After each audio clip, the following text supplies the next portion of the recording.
দেখো আজকে তোমাদেরকে পড়াবো হচ্ছে, এটা কবের ক্লাস, এটা হচ্ছে 1 অগস্টের ক্লাস। ঠিক আছে, মানে শুক্রবার যে ক্লাসটা ছিল সেটা আজকে বৃহস্পতিবারে দিয়ে দিচ্ছি, আর শনিবারের ক্লাসটা আগামীকাল শুক্রবারে হবে। আর তোমরা অফলাইনে পড়তে আসবে কিনা সেটা আমাকে একবার কনফার্ম জানিও। যদি আসো তাহলে আমি ওয়েট করব, যদি না আসো তাহলে আমি আগেই ক্লাসটা রেকর্ড করে আপলোড করে দিয়ে দেবো টাইমে। আচ্ছা, আজকে আমরা পড়বো হচ্ছে 1 অগস্টে বোধহয় তোমাদের শিডিউলে লেখা ছিল ল্যান্ড রিসোর্স আর হচ্ছে এগ্রিকালচার, এগুলো ছিল। আচ্ছা দেখো, নোট থেকেই চেক করো, বই থেকে চাইলে দেখতে পারো, অসুবিধা নেই, আমি নোট থেকেই পড়াচ্ছি। আচ্ছা, প্রথমে আসছি আমরা ল্যান্ড রিসোর্সে। ঠিক আছে, এগ্রিকালচার চ্যাপ্টারটা তো অবশ্যই পড়ো, বাট তার সাথে এই টপিকটা ল্যান্ড রিসোর্স টপিকটাকে আমি অ্যাড করেছিলাম ভিশন আইএস এর নোট থেকে বোধহয়, খুব সম্ভবত এটা বোধহয় আমার বইয়ে বা এনসিআরটিতে ছিল না। তো আগে এগ্রিকালচার বোঝার জন্য, চাষ বোঝার জন্য আমাদেরকে ল্যান্ড রিসোর্সটাকেও বুঝতে হবে। কি বলছে ল্যান্ড রিসোর্স বলতে কি বোঝায়? জমি একটা সম্পত্তি, রাইট? তো যে জমিতে আমরা প্রোডাকশন মানে উৎপন্ন করতে পারি, রেসিডেন্স মানে থাকতে পারি, রিক্রিয়েশন মানে নতুন করে আবার কিছু পুনরায় তৈরি করতে পারি। তো ইন্ডিয়াতে এই যে পার্সেন্টেজ গুলো দেওয়া আছে, এই পার্সেন্টেজ গুলো স্কিপ করে যাও, বিকজ এটা 2019-20 সালের ডেটা রয়েছে, যেটা এখন অবসোলেট হয়ে গেছে। ইন্ডিয়াতে 16% অফ দ্য ওয়ার্ল্ড পপুলেশন আছে, 20% লাইভ স্টক আছে, যেখানে 2.5% জিওগ্রাফিক্যাল ল্যান্ড আছে। তো জিওগ্রাফিক্যাল ল্যান্ডটা তো বাড়া সম্ভব না, এটা সেমই থাকে, বাট এই যে পপুলেশনটা এটা বেড়ে গেছে আর লাইভ স্টকের পরিমাণটাও বেড়ে গেছে, তো সুতরাং এই দুটো দেখার দরকার নেই। আচ্ছা, এরপরে আসবো কনসেপ্টটুকু দেখো, ডেটাগুলো আমি আবারও বলেছি, ডেটাগুলো সবসময় কারেন্ট অ্যাফেয়ার্স থেকেই দেখবে। Land use category, land use ক্যাটাগরিতে কি বলছে দেখো, এই যে ইয়েটা রেকর্ডটা সেটা মেনটেন কে করে থাকে? ল্যান্ড রেভিনিউ ডিপার্টমেন্ট হচ্ছে মেনটেন করে থাকে। আর এই যে রিপোর্টিং এরিয়া এবং জিওগ্রাফিক্যাল এরিয়া, এই দুটো কিন্তু ডিফারেন্ট হয়ে থাকে, এইটা সবসময় মাথায় রাখবে যে ল্যান্ড রিপোর্টের যে এরিয়াতে যতটা জায়গা দেখানো হয় বা দেওয়া হয় সেটা, আর গোটা ভারতবর্ষে কতটা জিওগ্রাফিক্যাল এরিয়া আছে, এই দুটো জিনিস কিন্তু এক নয়। তো অলওয়েজ রিমেম্বার, এই যে জিওগ্রাফিক্যাল এরিয়া এটা সবসময় বেশি থাকে দেন দা রিপোর্টিং এরিয়া, রিপোর্টিং এরিয়া কম থাকে। ঠিক আছে, সার্ভে অফ ইন্ডিয়া সে কি করে থাকে? সে জিওগ্রাফিক্যাল এরিয়াটাকে কভার করে। তো এইটা সবসময় মাথায় রাখবে, এটা ভুলে যাবে না, এটা প্রিলিমসেও জিজ্ঞাসা করার সম্ভাবনা থাকে যে রিপোর্টিং এরিয়া এটা কে অ্যাসেস করে? ল্যান্ড রেভিনিউ ডিপার্টমেন্ট করে। আর হচ্ছে জিওগ্রাফিক্যাল এরিয়া, এটাকে আমি শর্টে জিএ লিখেছিলাম, জিওগ্রাফিক্যাল এরিয়া কে করে থাকে? Survey of India. ক্লিয়ার? তো এরপরে আসছি আমরা land use category maintained in land revenue record as follows. কিভাবে এটাকে ল্যান্ড রেভিনিউ রেকর্ডে আমরা কত রকমের ল্যান্ড আছে একটু দেখে নিই আমরা। ফরেস্ট ল্যান্ড আছে, land put to non agricultural uses, কিছু জমিকে আমরা ইন্ডাস্ট্রির কাজে বা অন্যান্য কোনো কাজে লাগাই, তো সেগুলো নন এগ্রিকালচারাল ইউজের মধ্যে আসে। ব্যারেন এবং ওয়েস্টল্যান্ড, যেগুলো পতিত জমি, কাজে লাগছে না, পড়ে আছে। Area under permanent pasture and grazing land, এটা ল্যান্ড হবে, টাইপিং এরর হয়েছে। Permanent pasture and grazing land, যেগুলোতে হচ্ছে কি হচ্ছে, যেখানে গবাদি পশুকে চারণ করা হয়, এটাকে চারণ ভূমি বলা হয়ে থাকে। এরপর বলছে কি area under miscellaneous tree crops and groves not included in net sown area, যেটাকে চাষের জমির মধ্যে ধরা হবে না। ঠিক আছে, যে গাছপালাগুলো লাগানো হয় যেমন পেয়ারা গাছ, আম গাছ, জাম গাছ, কাঁঠাল গাছ, এগুলো কিসের আন্ডারে? ট্রি ক্রপস এবং গ্রুপস এর আন্ডারে পড়ে, এগুলোকে চাষের জমির মধ্যে মানে ধান গম এগুলো চাষের জমির মধ্যে ধরা হয় না। কালচারেবল, এবার আছে কালচারেবল ওয়েস্টল্যান্ড। ঠিক আছে, কালচারেবল ওয়েস্টল্যান্ড কোনগুলো? যেগুলোতে 5 বছর 3 বছরের মাথায় মাথায় করে একবার করে চাষ করা পসিবল হয়, বাট সব সময় করা হয় না, বেশিরভাগ সময়টা পড়ে থাকে, কখনো কখনো এগুলোকে কালচার করা যায়। কারেন্ট ফলো, এগুলো আমরা পড়বো একটু বাদে, এখানেই দেওয়া রয়েছে, এটা বোধহয় এনসিআরটি তে আছে খুব সম্ভবত, একবার চেক করে নিও, আমার যতদূর মনে পড়ছে এটা এনসিআরটি তে পেয়ে যাবে। ঠিক আছে, এটা আমার এক্সাক্ট এখন মনে নেই, অনেক আগে এনসিআরটি থেকেই পড়েছিলাম। আচ্ছা, এগুলো আমার এত কষ্ট করে এখান থেকে বোঝাবার দরকার নেই, এগুলো এখানে আমি নিচে সব আলাদা আলাদা করে দিয়েই দিয়েছি, এখান থেকে জাস্ট একবার নামগুলো দেখে নাও। ফলো আদার দ্যান, এটা ফেলো হবে, নট ফলো, হ্যাঁ এটা বোধহয় টাইপিং এর না, ঠিকই আছে। কারেন্ট ফেলো, আর একটা ফেলো আদার দ্যান কারেন্ট ফেলো, আর একটা নেট শোন এরিয়া। যাই হোক, এখান থেকে আমার আর বোঝাবার দরকার নেই, এখানে নিচে আমি দিয়েই দিয়েছি, ওখান থেকে আমাকে বোঝাতে হবে। তো নিচ থেকে এবার আমরা দেখি একটা একটা করে। ফরেস্টে কি বলছে দেখো, the area identified and demarcated for the forest growth. ঠিক আছে, কি বলছে? যে এরিয়াটা আমরা কিসের জন্য, জাস্ট এ সেকেন্ড, ফরেস্ট গ্রোথের জন্য ইউজ করি, তো ডিমার্কেট বলছে কিসের জন্য? এটা ফরেস্ট গ্রোথের জন্য, এবং এখানে যে রেভিনিউ রেকর্ডটা থাকে সেটা আলাদা হয়ে থাকে। এই ক্যাটাগরিটাতে যদি বাড়ে, কখনো ইনক্রিজ হয়, তাহলে কিন্তু কখনো অ্যাকচুয়াল ফরেস্ট কভার বাড়ে না। তার মানে কি? So as an increase in this category without any increase in the actual forest cover, মানে কি? এখানে একটা ভালো করে একটা জিনিস আমাদেরকে বুঝতে হবে। ধরো তোমার কাছে এতটা জমি আছে, এইবার এই জমির মধ্যে প্রচুর গাছ আছে, ধরো কথার কথা আগে 10টা গাছ ছিল, এখন সেটা বেড়ে গিয়ে ওই একই জমিতে আরো 15টা গাছ হয়েছে, তারপরে আরো 25টা গাছ হয়েছে। এতে কি হয়েছে, তোমার কাছে ফরেস্টের যে ইনক্রিজটা সেটা হয়েছে, গাছের পরিমাণ বেড়েছে, বাট তার জন্য কি তোমার জমির পরিমাণ বেড়ে গেছে? না, মানে জমি আগে যা ছিল সেটাই রয়েছে, তার মধ্যে গাছের পরিমাণটা বেড়েছে। তো এটাই বলেছে যে এগুলোর ইনক্রিজ হওয়া, ফরেস্টের পরিমাণ ইনক্রিজ হওয়া মানে এই নয় যে অ্যাকচুয়াল ফরেস্ট কভার বেড়ে গেছে। তো এইটা একটু মনে রাখবো। এরপর আসবো হচ্ছে 2 number, land put to non agricultural uses. তো জমি যেটা আমাদের কি হয়ে থাকে, নন এগ্রিকালচারাল ইউজেজে কাজে লাগছে। যেমন দেখো সেটেলমেন্ট, মানুষ থাকে, পরিকাঠামো তৈরি হয়, ইন্ডাস্ট্রি তৈরি হয়, দোকানপাট তৈরি হচ্ছে। আর এটা জেনারেলি সেকেন্ডারি এবং টার্সিয়ারি অ্যাক্টিভিটির ক্যাটাগরিকে বাড়িয়ে দেয়, ঠিক আছে? সেকেন্ডারি আর টার্সিয়ারি কেন, প্রাইমারি ক্যাটাগরি কোনটা, এগ্রিকালচার, মাইনিং, এগুলো প্রাইমারি ক্যাটাগরিতে পড়ে। সেকেন্ডারি, টার্সিয়ারি এগুলো হচ্ছে ইন্ডাস্ট্রি, সার্ভিস, এগুলো আসে হচ্ছে সেকেন্ডারি আর টার্সিয়ারির মধ্যে। এরপর আসে ব্যারেন এবং ওয়েস্টল্যান্ড। এগুলো কোনগুলো, পতিত জমি, যেগুলো হিলি টেরাইন মানে পাহাড়ের এলাকাতে রয়েছে, ডেজার্ট ল্যান্ড যেগুলো, রেভাইন্স রয়েছে।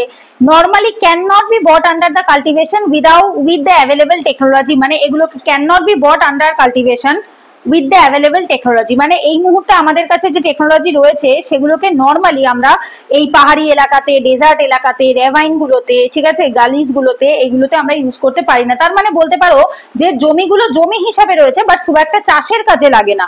তো সেইটাকে আমরা কি বলি, ব্যারেন এবং ওয়েস্টল্যান্ড। এরপর 4 নম্বরে বলছে area under permanent pasture and grazing land, যেটা কিনা পার্মানেন্ট প্যাস্চার মানে সবসময় গবাদি পশুই চারণ করা হয়, গ্রেজিং ল্যান্ড হিসাবেই থাকে, যেটা ওনার কে থাকে, ভিলেজ পঞ্চায়েত অথবা সরকার, ওই এলাকাতে যে পঞ্চায়েত থাকে বা সরকার থাকে তারা থাকে হচ্ছে এর ওনার। আর এর কিছু অল্প অংশ হয়তো প্রাইভেটলি ওন্ড থাকলেও থাকতে পারে। আর এই বেশিরভাগ যেটা রয়েছে সেটা কমন প্রপার্টি রিসোর্সের আন্ডারে আসে। পঞ্চায়েতের কাছে যে জমি থাকে সেই জমিকে কমন প্রপার্টি রিসোর্স বলা হয়, মানে হচ্ছে সেটা গভর্নমেন্ট দেখবে, ঠিক আছে, সেটা অন্য কেউ সেটা নেবে না। এরপরে আসছি কি 5 নম্বরে, area under miscellaneous tree crops and groves not included in net sown area, যেটা নেট শোন এরিয়ার আন্ডারে পড়ে না, সেগুলো miscellaneous tree crops and groves এর আন্ডারে পড়ছে। যেমন দেখো অর্কার্ডস রয়েছে, ফ্রুট ট্রিজ রয়েছে, মোস্টলি প্রাইভেটলি ওন্ড, এখানে স্পেলিংটা একটু ঠিক করে নিও, প্রাইভেটলি ওন্ড হবে, আদারওয়াইজ সেকেন্ড এডিশনের নোটে আমি কারেকশন করে দেবো। আচ্ছা, এরপরে আসবো আমরা 6 নাম্বার পয়েন্ট, কালচারেবল ওয়েস্টল্যান্ড, যেটাকে বলছে লেফট ফ্যালো, ফ্যালো মানে আনকাল্টিভেটেড, ঠিক আছে, left fallow for more than 5 years, মানে 5 বছরের বেশি যে জমিগুলোকে ফেলে রাখা হয়েছে বাট সেগুলোকে কখনো কখনো কাল্টিভেশনের আন্ডারে আনা যেতে পারে থ্রু রিক্লেমেশন প্র্যাকটিসেস, মানে জমিতে আবার উর্বরতা শক্তি বা অন্য কিছু দিয়ে প্রদান করে, বাইরে থেকে কিছু হেল্প দিয়ে তারপর এই জমিগুলোকে, ওয়েস্টল্যান্ড গুলোকে কালচারেবল করা যেতে পারে। কালচার করা মানে হচ্ছে চাষ করা। এরপর আসে কারেন্ট ফ্যালো। কারেন্ট ফ্যালো বলতে কি বোঝায়, মানে কারেন্ট কথাটার মানেই হচ্ছে রিসেন্ট টাইমে এটাকে পতিত করা হয়েছে, যে ধরো 1 বছর 2 বছর, left without cultivation for 1 or less than 1 agricultural year, মানে ওই 1 বছর বা 1 বছরের কম সময় ধরে যদি কোনো জমি পড়ে থাকে চাষ না করে, সেটাকে কারেন্ট ফ্যালো বলা হয়। এই fallowing is a cultural practice adopted for giving the land rest. এই ফ্যালো মানে হচ্ছে পড়ে রাখানো, ফ্যালো কথাটার মানে পতিত হয়ে থাকা বা ফেলে রাখা। কেন, জমিটাকে রেস্ট দেওয়ার জন্য। জমিরও বারবার করে একই জমিতে যদি বারবার চাষ হতে থাকে তাহলে জমির অনেক সময় উর্বরতা শক্তি নষ্ট হয়ে যায়, জমিও টায়ার্ড হয়ে পড়ে, এক্সস্ট হয়ে পড়ে। সো জমিকে রেস্ট দেওয়ার জন্য এটা করা হয়ে থাকে, যাতে কিনা লস্ট ফার্টিলিটি, এর যে উর্বরতা শক্তিটা হারিয়ে গেছে ন্যাচারাল প্রসেসের মাধ্যমে, যেন সেটা আবার রিকভ করতে পারে, মানে আবার পুনরায় ফিরে আসে সেই জন্য। এরপর 8 নম্বরে কি বলছে, ফ্যালো আদার দেন দা কারেন্ট ফ্যালো। কারেন্ট ফ্যালো ছাড়াও আরো বেশ কিছু ফ্যালো আছে, সেইগুলোকে কি বলছে, যেগুলো কিনা 1 বছর থেকে 5 বছরের, মানে 1 বছরের পরে আর 5 বছরের মধ্যে। বলছে কি culturable land which is left cultivated for more than a year but less than a 5 year, মানে 1 বছরের বেশি আর 5 বছরের কম, এর মধ্যে যে জমিগুলো পড়ে রয়েছে সেগুলো। বলছে যদি এটা 5 বছর ক্রস করে যায় তখন ওটাকে কালচারেবল ওয়েস্টল্যান্ড বলে, দ্যাট ইজ এইটা, যদি এইটা 5 বছর ক্রস করে যায় তখন সেটাকে কালচারেবল ওয়েস্টল্যান্ড বলা হচ্ছে। আচ্ছা, এরপর আসবো নেট এরিয়া শোন বা নেট শোন এরিয়া, যেটাই বলো না কেন, যেটাতে অ্যাকচুয়াল চাষ করা হয়। Physical extent of land which crops are sown harvested is known as the net sown area. Net কেন, নেট আমি আগে তোমাদের বলেছি gross minus depreciation is equals to net, তার মানে টোটাল জমি থেকে যে জমিটা কাজে লাগে না, বেকার পড়ে রয়েছে, সেই জমিগুলোকে বাদ দিয়ে দেওয়ার পর যেটাতে অ্যাকচুয়ালি চাষ হয় সেটাকে নেট শোন এরিয়া বা নেট এরিয়া শোন বলা হয়। শোন মানে বপন হওয়া, ঠিক আছে। তো এইভাবে করে আমাদের জমিকে আমরা কি করছি, 9টা ভাগে ভাগ করে রাখছি। এরপর আসে land use changes in India. আমি জানি না এই টপিকগুলো তোমরা এনসিইআরটি তে পাবে না কোন বইয়ে আছে, আমি সত্যিই জানি না, বিকজ আমি নোটটা বানিয়েছিলাম। আমি তোমাদের সোর্স গুলো কয়েকটা বলে দিচ্ছি। এক হচ্ছে আমি সেই সময় পড়তাম ভিশন আইএস এর নোট, আর অনলি আইএস এর একটা নোট বের করেছিল হিউম্যান জিওগ্রাফির, প্লাস এনসিইআরটি। এই তিনটে সোর্স পড়ে আমার এই নোটটা বানানো, ঠিক আছে। তো যার জন্য পেরিয়ারের সাথে হয়তো নাও মিলতে পারে, অথবা এনসিইআরটি তে হয়তো কিছু টপিক হয়তো এনসিইআরটি তে থাকবে আর কিছু টপিক হয়তো নতুন পেতে পারো। তো যাই হোক, দুটো মিলিয়ে নিও, আর তার সাথে এক্সট্রা পেরিয়ারে যেটা পাবে সেটা পড়ে নিও। যদি এক্সট্রা পেরিয়ারে কিছু থাকে সেটা আমি নোটে অ্যাড করে দেবো, সেটা নিয়ে তোমাদের চিন্তা নেই। আমি নোট বানাবার সময় একবার চেক করে নেবো, যদি দেখি যে আমার নোটে কিছু কম আছে, পেরিয়ারে বেশি আছে, সেটা আমি অ্যাড অন করে দেবো, ঠিক আছে। ওকে, চলো পরের টপিকে আসি। Land use changes in India. ইন্ডিয়াতে ল্যান্ড ইউজ কিভাবে over the period of time change হচ্ছে, দেখো ফার্স্ট আসছে সাইজ অফ দি ইকোনমি। এটা মেজার করা হয় কিসের জন্য? In terms of value of goods and service produced over a period of time. Important, মানে ওভার জেনারেলি এটাকে 1 ইয়ার ধরা হয়, 1 বছরের মধ্যে এটাকে এই যে কতটা গুডস অ্যান্ড সার্ভিস একটা জমি থেকে প্রডিউস হচ্ছে সেইটা বোঝার জন্য ল্যান্ড ইউজ চেঞ্জেস হচ্ছে। 2 নম্বরে বলছে কম্পোজিশন অফ দি ইকোনমি, অর্থনীতির কম্পোজিশন কিভাবে তৈরি হচ্ছে, মানে মানুষ চাষ করছে বেশি না সার্ভিস করছে না ইন্ডাস্ট্রি করছে সেটা বোঝার জন্য, মানে তিনটে সেক্টরকে বোঝার জন্য। সেকেন্ডারি অ্যান্ড টার্সিয়ারি সেক্টরটা বেশি তাড়াতাড়ি গ্রো করছে দ্যান দা প্রাইমারি সেক্টর, মানে এগ্রিকালচার মাইনিং এগুলো আস্তে আস্তে কম হচ্ছে এবং মানুষ বিজনেস এবং সার্ভিস এটার দিকে বেশি ঝোঁক যাচ্ছে। স্পেশালি কোথায়? ডেভেলপিং কান্ট্রিতে, ইন্ডিয়ার মতো ডেভেলপিং কান্ট্রিতে কিন্তু এটা বেশি দেখা যাচ্ছে। এরপরে কি বলছে? এরপরে আসবো আমরা, বলছে contribution of the contribution of the agricultural activities reduces over the time. আস্তে আস্তে কি হয়েছে, চাষের যে অ্যাক্টিভিটিস রয়েছে সেটা সময়ের সাথে সাথে কমছে, আর প্রেশারটা কোথায় গিয়ে পড়ছে? On the agricultural activity does not decline. এই যে the pressure on the land for agricultural activity does not decline. ভালো করে একটা বুঝতে হবে একটা জিনিস, মানে কি প্রেশার যেটা এগ্রিকালচারাল অ্যাক্টিভিটিস এর উপর ছিল সেটা কমেনি, তাহলে কি কমেছে? কন্ট্রিবিউশন কমেছে।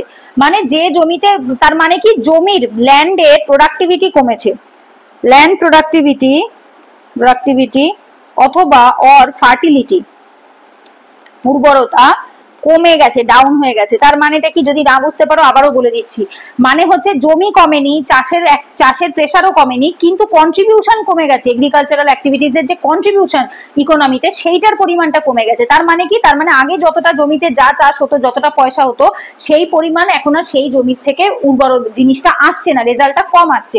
মানে ধরো আগে কথার কথা তুমি 10 ঘন্টা পড়ে, আগে 10 ঘন্টায় তুমি 100টা পেজ মুখস্থ করতে পারতে, এখন তুমি 10 ঘন্টায় 80টা পেজ মুখস্থ করো, তার মানে তোমার প্রোডাক্টিভিটি বা ফার্টিলিটি কমে গেছে। তো ওটাই বোঝানো হয়েছে যে ইকোনমিতে কি হয়েছে, এই এগ্রিকালচারের প্রোডাক্টিভিটি বা ফার্টিলিটি, ল্যান্ডের উর্বরতা শক্তি কমে যাওয়ায় অনেকটা কন্ট্রিবিউশন কমে গেছে। এইটা আসছে land use changes in India. এরপরে আসবো আমরা সয়েল ডিগ্রেডেশন, জমির মাটির যে ডিগ্রেড হয়ে যাচ্ছে, এর ফলে কি হচ্ছে? দেখো ডিক্লাইন হচ্ছে সয়েলের কোয়ালিটি, যেটা কিনা কিসের জন্য? ইমপ্রপার ইউজ, সঠিকভাবে ব্যবহার না করার জন্য। এবং কারণ কি? Usually agricultural, pastoral, industrial, urban purpose.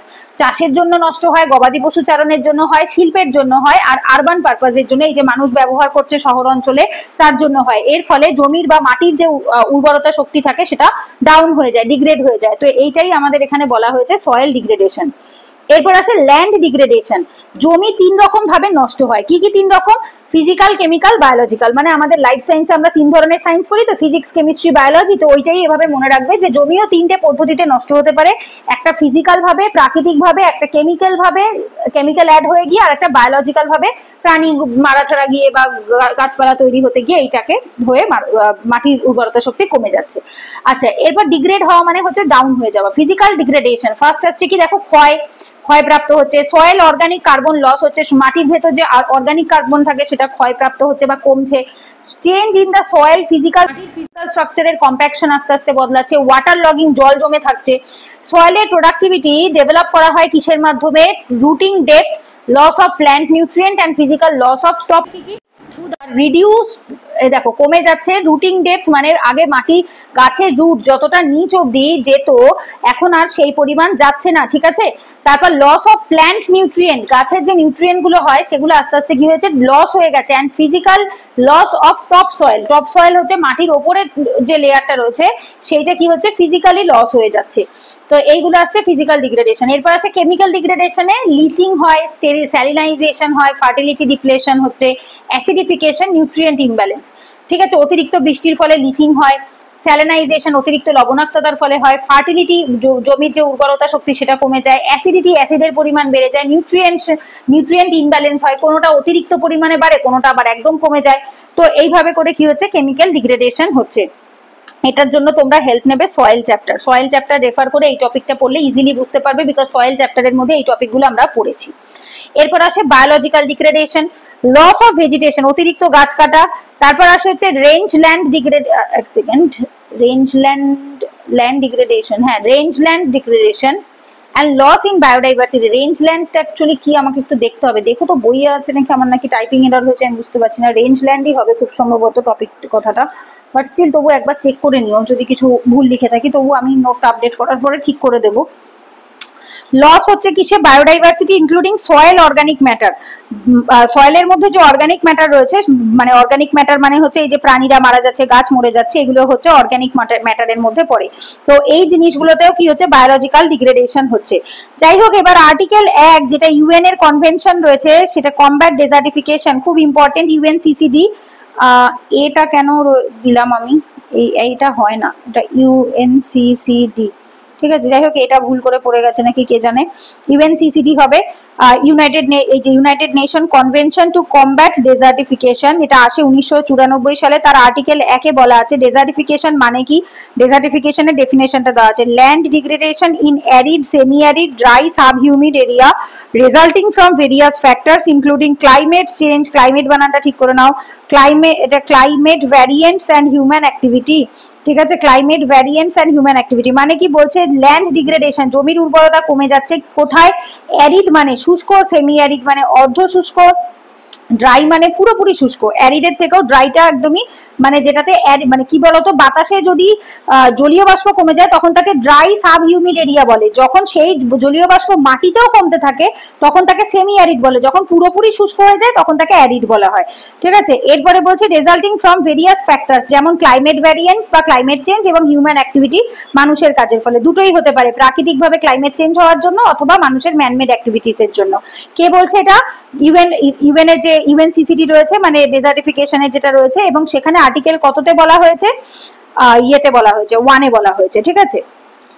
আচ্ছা, এরপরে আসবো হচ্ছে আমরা causes of land degradation and desertification in India. কি কি কারণ রয়েছে ইন্ডিয়াতে ল্যান্ড ডিগ্রেড হওয়ার আর ডেজার্টিফিকেশন হওয়ার, ওভারগ্রেজিং, অতিরিক্ত চারণ করা, ডিফরেস্টেশন, গাছ কেটে ফেলা, কেয়ারলেস ফরেস্ট ম্যানেজমেন্ট, যে গাছগুলো লাগাচ্ছে সেটাও প্রপার সঠিক নিয়মে কেয়ারফুল লাগাচ্ছে না, আরবান গ্রোথ, যত দিন যাচ্ছে শহরের পরিমাণ বাড়ছে, ইন্ডাস্ট্রিয়ালাইজেশন এন্ড মাইনিং, ইন্ডাস্ট্রির পরিমাণ, শিল্পের পরিমাণ বাড়ছে, মাইনিং হচ্ছে, খনন কার্য হচ্ছে, ন্যাচারাল ডেজার্ট যেমন আর্থকোয়েক, সুনামি, ড্রট, হ্যাঁ ড্রট বানানটা বোধহয় একটু ঠিক করে নিও, GHT না, ঠিক আছে, ড্রট, ল্যান্ডস্লাইড এটসেট্রা, এইগুলো হচ্ছে এক একটা কারণ। এরপর আসে পপুলেশন দিনকে দিন বাড়ছে, ল্যান্ড শর্টেজ হচ্ছে, পুয়ার ইরিগেশন, জলের ম্যানেজমেন্ট ভালো হচ্ছে না, ওয়াটার ম্যানেজমেন্টের প্রবলেম রয়েছে।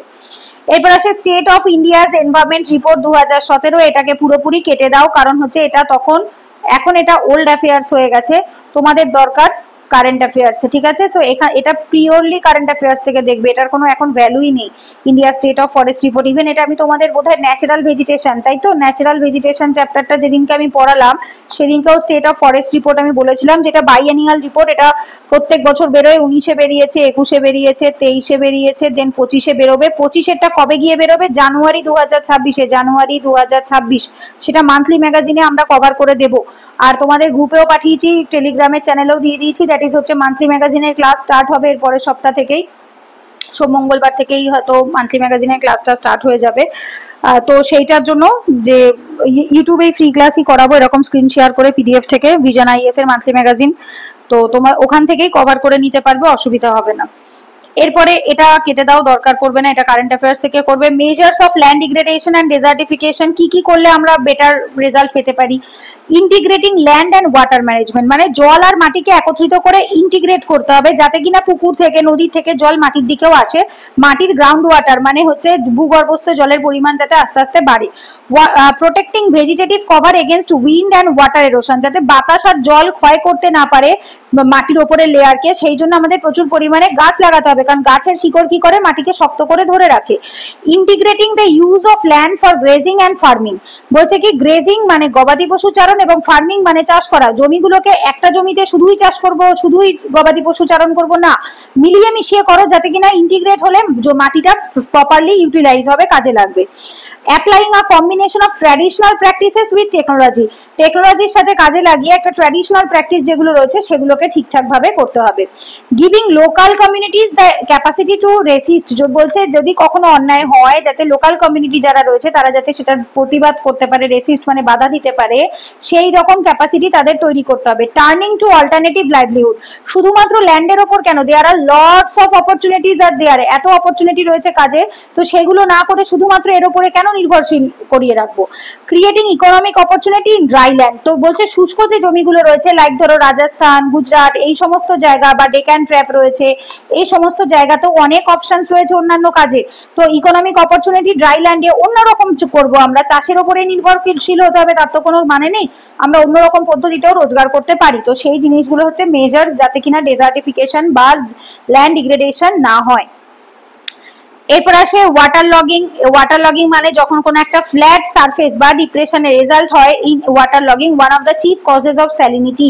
মানে কি, মানে হচ্ছে যখন তোমরা ধান চাষ করতে দেখেছো, ধান চাষ করার সময় দেখবে পুরো মাঠটাকে এরকম ভাবে জল জল জল জল জলাভূমি করে দেয়, এটাকে মার্শল্যান্ডও বলা হয়। তো এইটা মার্শল্যান্ড বা কচ্ছভূমি বলা হয়। এইটাকে বলা হয় ফ্ল্যাট সারফেস বা ডিপ্রেশন, মানে ইদার এটা সমতল হবে অথবা সামান্য একটু নিচু হবে, সেইখানে জল জমে যাচ্ছে, সেই জায়গাগুলোতে যে অতিরিক্ত পরিমাণে লবণাক্ততা বাড়ে জলে, ঠিক আছে, জলের মধ্যে প্রচুর পরিমাণে লবণাক্ততা বেড়ে যাচ্ছে, তো সেইটাকে ওয়াটার লগিং সিচুয়েশন বলা হয়।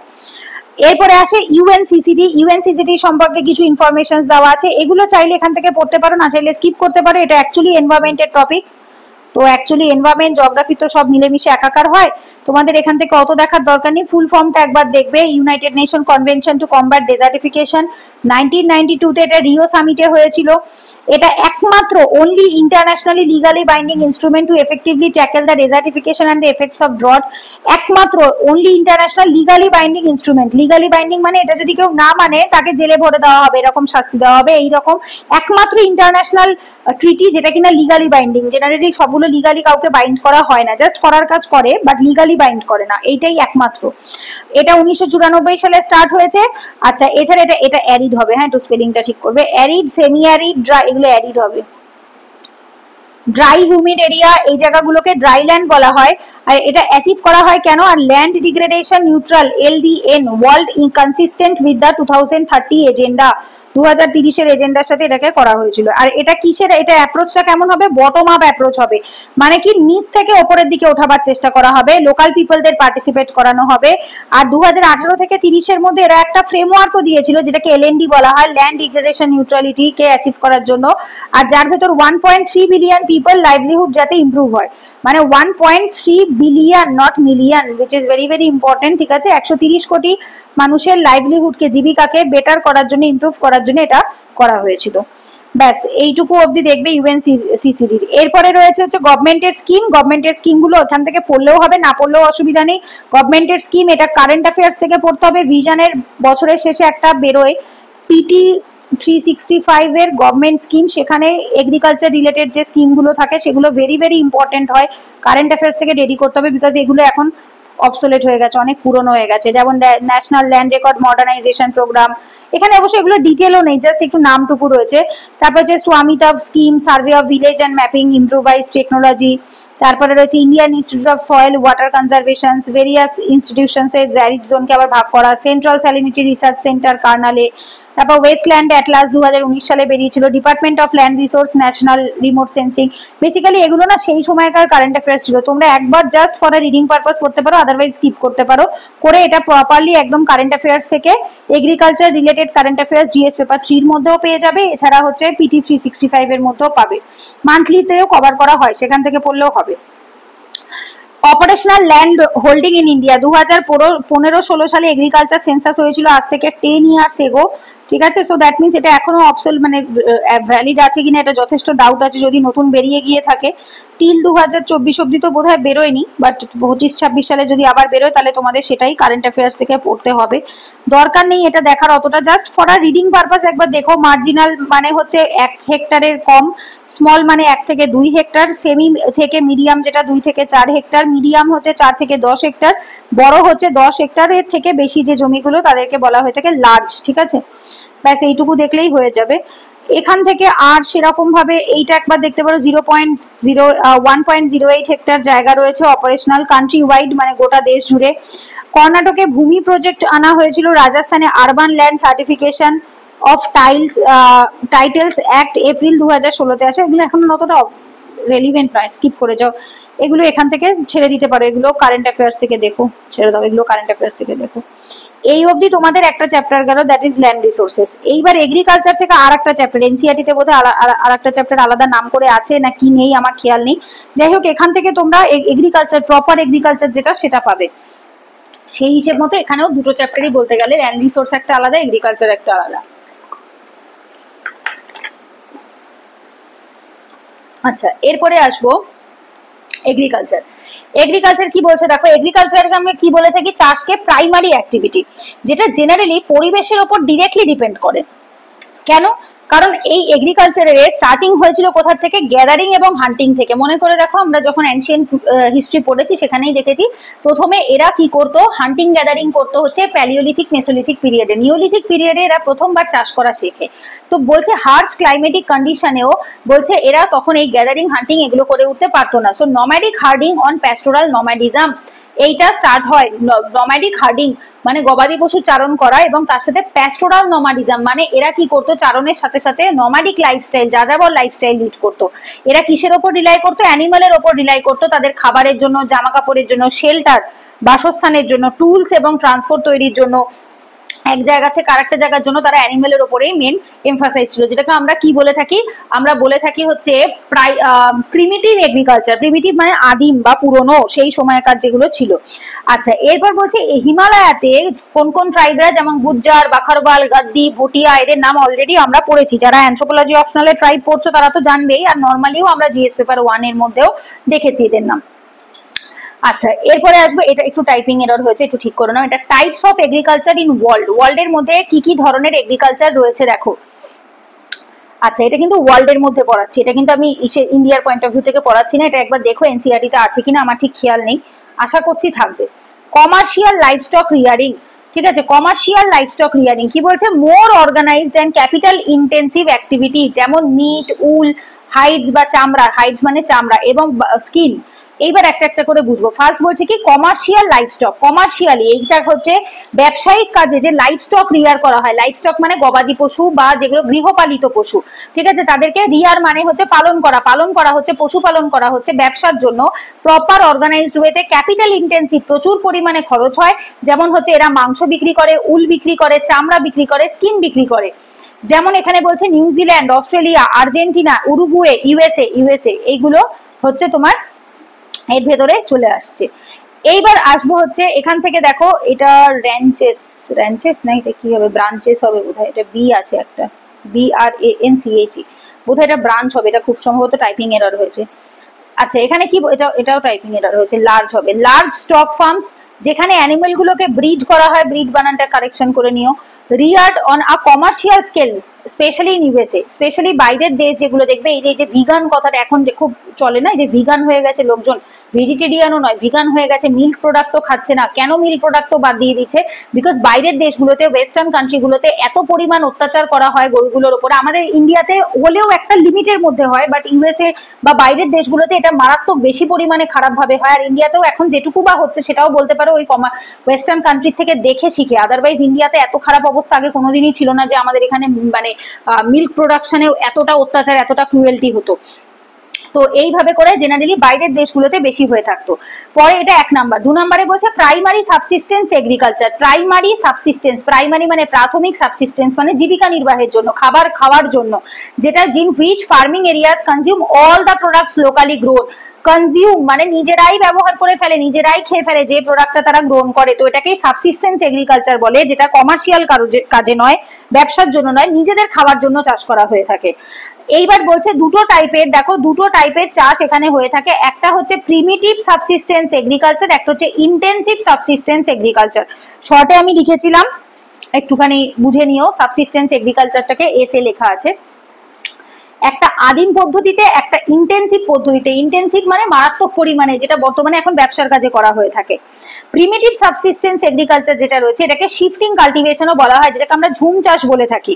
ঠিক আছে, এই ঝুম চাষের সাথে আশা করি আমরা প্রত্যেকেই মানে পরিচিত।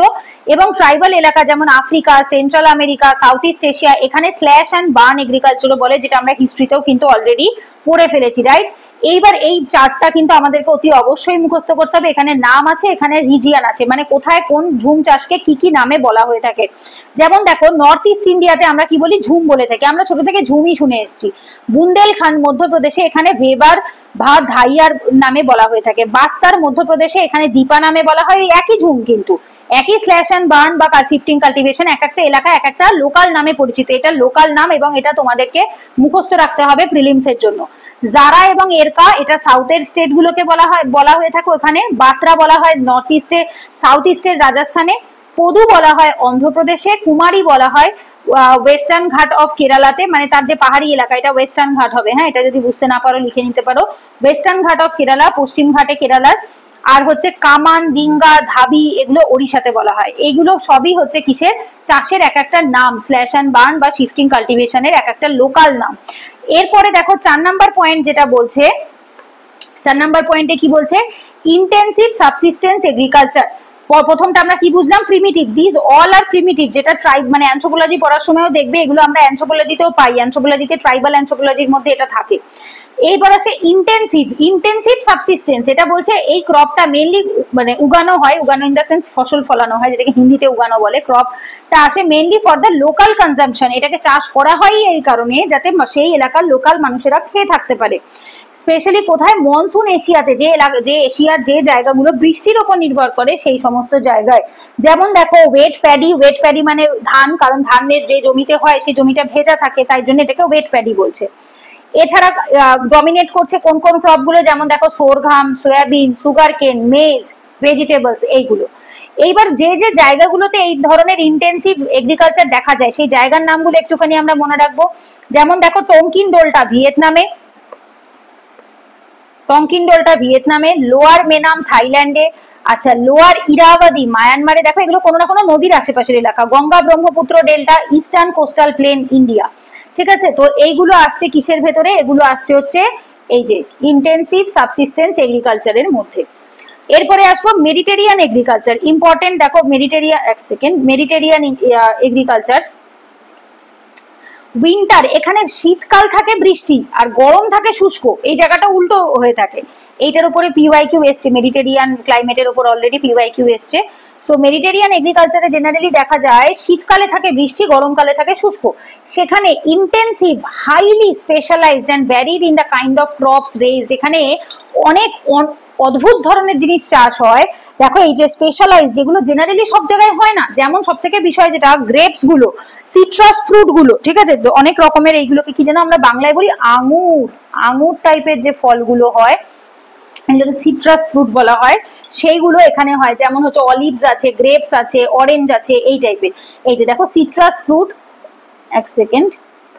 সিট্রাস ফ্রুট রয়েছে, অলিভ রয়েছে, গ্রেপস রয়েছে। এইটাকে অর্কার্ড ল্যান্ডও বলা হয় ওয়ার্ল্ড এর মধ্যে। এটা এই বানানটা একটু ঠিক করে নিও, এটা ডি হবে, ঠিক আছে, জাস্ট আ সেকেন্ড, এটা ডি হবে। Of the world, orchard lands of the world, এটা একটু আন্ডারলাইন করে রেখো।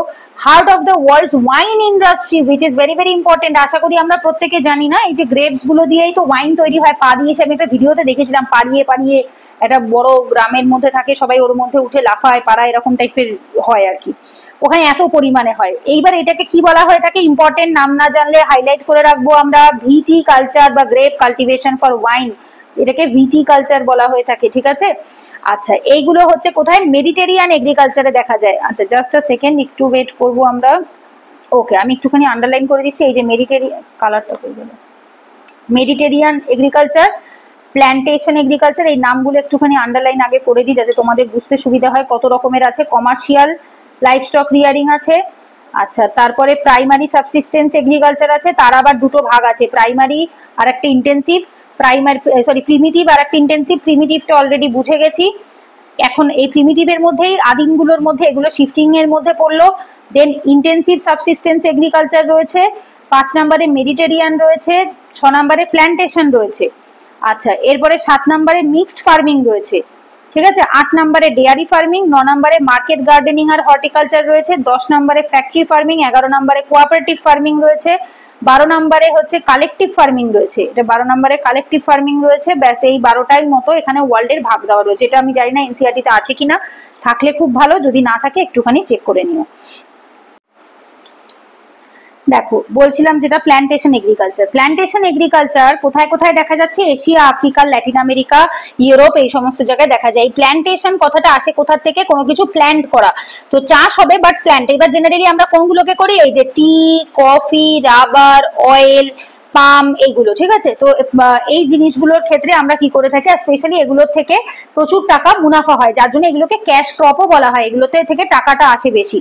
যেমন এই টি গার্ডেন কিন্তু এই ইউরোপ থেকে ইন্ডিয়াতে যখন আসে, শ্রীলঙ্কাতে আসে, ঠিক আছে। এই যে আগে ইন্ডিয়াতে হতো না যে এরকমটা, তা নয়, বিষয়টা হচ্ছে ইন্ডিয়াতে লোকের চা কফি খাওয়ার খুব একটা প্রয়োজন ছিল না, বা ফরেন ইন্ডিয়ার ক্লাইমেট অবশ্যই ছিল ভালো, নর্থ ইস্টের দিকে, কেরালার দিকে, বাট ব্রিটিশরা এই ব্যাভারেজেস এর জন্য ইন্ডিয়াতে এসে এগুলোকে চাষ করতে স্টার্ট করে। এতে কি হতো, ওদেরও অনেক টাকা লাভ হতো, প্লাস আস্তে আস্তে কি হলো, ইন্ডিয়ার লোকেদেরও একটা ডেলি চা খাওয়ার, কফি খাওয়ার একটা অভ্যাস তৈরি হলো। আদারওয়াইজ আমাদের যে ভারতীয় সংস্কৃতি যেটা, সেখানে কিন্তু এই প্ল্যান্টেশন এগ্রিকালচার প্রথম থেকে ছিল না। এছাড়া বানানা, সুগার হচ্ছে এই যে তোমাদের আখ, যেগুলো আখের চাষ হয়ে থাকে, এগুলো আসে হচ্ছে ওয়েস্ট ইন্ডিজ থেকে, কফি আসে ব্রাজিল থেকে, রাবার আসে মালয়েশিয়া থেকে, স্পেলিংটা একটু ঠিক করে নিও। হাইলি ক্যাপিটাল ইন্টেন্সিভ হয়, এদের প্রচুর পরিমাণে পয়সা লাগে। আর এই টাইপটাকে কি বলা হয়, Eurasian pampas of Argentina of South Africa, Australian downs and Canterbury plains of New Zealand. এইটা একটু তোমাদেরকে আমি আন্ডারলাইন করিয়ে, এটা খুব important. Eurasian steppe, pampas of Argentina, veld of South Africa, Australian downs and Canberry plain of New Zealand। এইটা একটু underline করো, এটা থেকে প্রিলিমসে কোশ্চেন আসার সম্ভাবনা থাকে। এইটাকে বলা হয়, জাস্ট আ সেকেন্ড একটু লিখে নাও, grassland. These are grassland. Actually তখন তো আমি অনেক ছোট ছিলাম যে সময় নোটগুলো বানিয়েছি, 2019 সালের নোট বানানো, তখন না অনেক নিজের মতো করে নোট বানাতাম, আর সেই নোটগুলোকেই পরে তোমাদের দাদা বিশ্বদা সে বসে বসে টাইপ করে করে এই নোটগুলোকে বানিয়েছিল। এবার বিষয়টা হয়ে গেছে, তখন তো এত আমার ফর্মাল সেটআপ ছিল না, যার ফলে আমি নিজের মতো করে নোট বানিয়ে গেছি, বাট এগুলোকে যে একটা অন্য কেউ পড়লে কিভাবে লিখতে হবে সেভাবে বানাইনি, ভেবেছি আমি পড়বো, আমার তো ঠিকই বোঝা যাবে। তো ব্যাপারটা হয়ে গেছে এটাই, যার জন্য এখানে সেগুলো মেনশন নেই। এটা হচ্ছে একটা গ্রাসল্যান্ড। তো গ্রাসল্যান্ড মানে হচ্ছে ঘাস। তো এই যে আমাদের বাড়ির আশেপাশে দেখবে মাঠ থাকে না, এই মাঠগুলো হচ্ছে গ্রাসল্যান্ডের মতো হয়। গুগলে একটু সার্চ করো তাহলেই পেয়ে যাবে, ইউরেশিয়ান স্টেপি, পম্পাস অফ আর্জেন্টিনা। আমি ডোন্ট ওয়ারি, এগুলো না পরে আমি ছবি অ্যাড করে দেবো, যখন আমি নোটগুলোকে সেকেন্ড এডিশনে ভালো করে বানাবো তখন আমি এর পাশে পাশে ছবি অ্যাড করে দেবো। আদারওয়াইজ তোমরা একটু গুগলে সার্চ করলেও এখন পেয়ে যাবে, ভেল্ড অফ সাউথ আফ্রিকা। মানে এক একটা জায়গায় গ্রাসল্যান্ডকে এক একটা নামে বলা হয়। অস্ট্রেলিয়ান গ্রাসল্যান্ডকে ডাউন বলা হয়, ক্যানবেরি প্লেন, নিউজিল্যান্ডেরটাকে ক্যান্টারবেরি প্লেন বলা হয়ে থাকে। তো এইখানে এই জায়গাগুলোতে কি হয়ে থাকে, এই ধরনের প্ল্যান্টেশন এগ্রিকালচার হয়ে থাকে। এরপরে আসে মিক্সড ফার্মিং। মিক্সড ফার্মিং কোনটাকে বলছে, যেখানে 2 রকমের জিনিস, 2 থেকে 3 রকমের জিনিস মিক্সড হয়ে থাকে।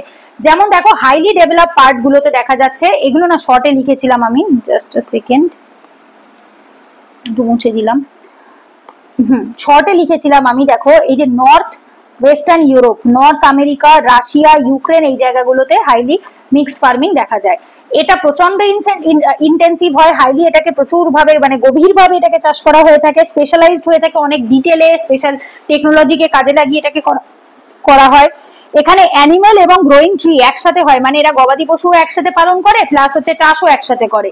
হাই ক্যাপিটাল ইন্টেন্সিভ হয় on the farm machinery and building, প্রচুর পরিমাণে মানি টাকা যুক্ত থাকে, অনেক খরচ হয়, ঠিক আছে। এইগুলো গেল হচ্ছে আমাদের মিক্সড ফার্মিং। এবার 8 নম্বরে আসে ডেয়ারি ফার্মিং। ডেয়ারি ফার্মিং কোনটা, যেটা দুধের জন্য করা হয়ে থাকে, গবাদি পশুকে পালন করা হয়। মোস্ট অ্যাডভান্স এবং এফিশিয়েন্ট টাইপ, যেটাতে প্রচুর পরিমাণ ক্যাপিটাল খরচ হয়, ক্যাটেল ব্রিড করা হয়, হেলথ কেয়ার এবং ভেটেরিনারি সায়েন্সকে কাজে লাগিয়ে, এটা সার্ভিস নয়, ভেটেরিনারি সায়েন্স হবে, একটু কারেকশন করে নিও, সায়েন্সকে কাজে লাগিয়ে এটা করা হয়ে থাকে।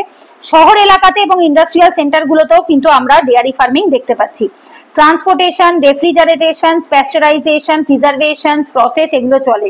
ট্রান্সপোর্ট মানে একটা দুধকে, যেখানে ধরো গবাদি মানে গরুগুলোকে একটা জায়গায় রাখে খামারে, সেখান থেকে ইন্ডাস্ট্রি অবধি বা শিল্পের জায়গা অবধি ট্রান্সপোর্ট করতে হয়।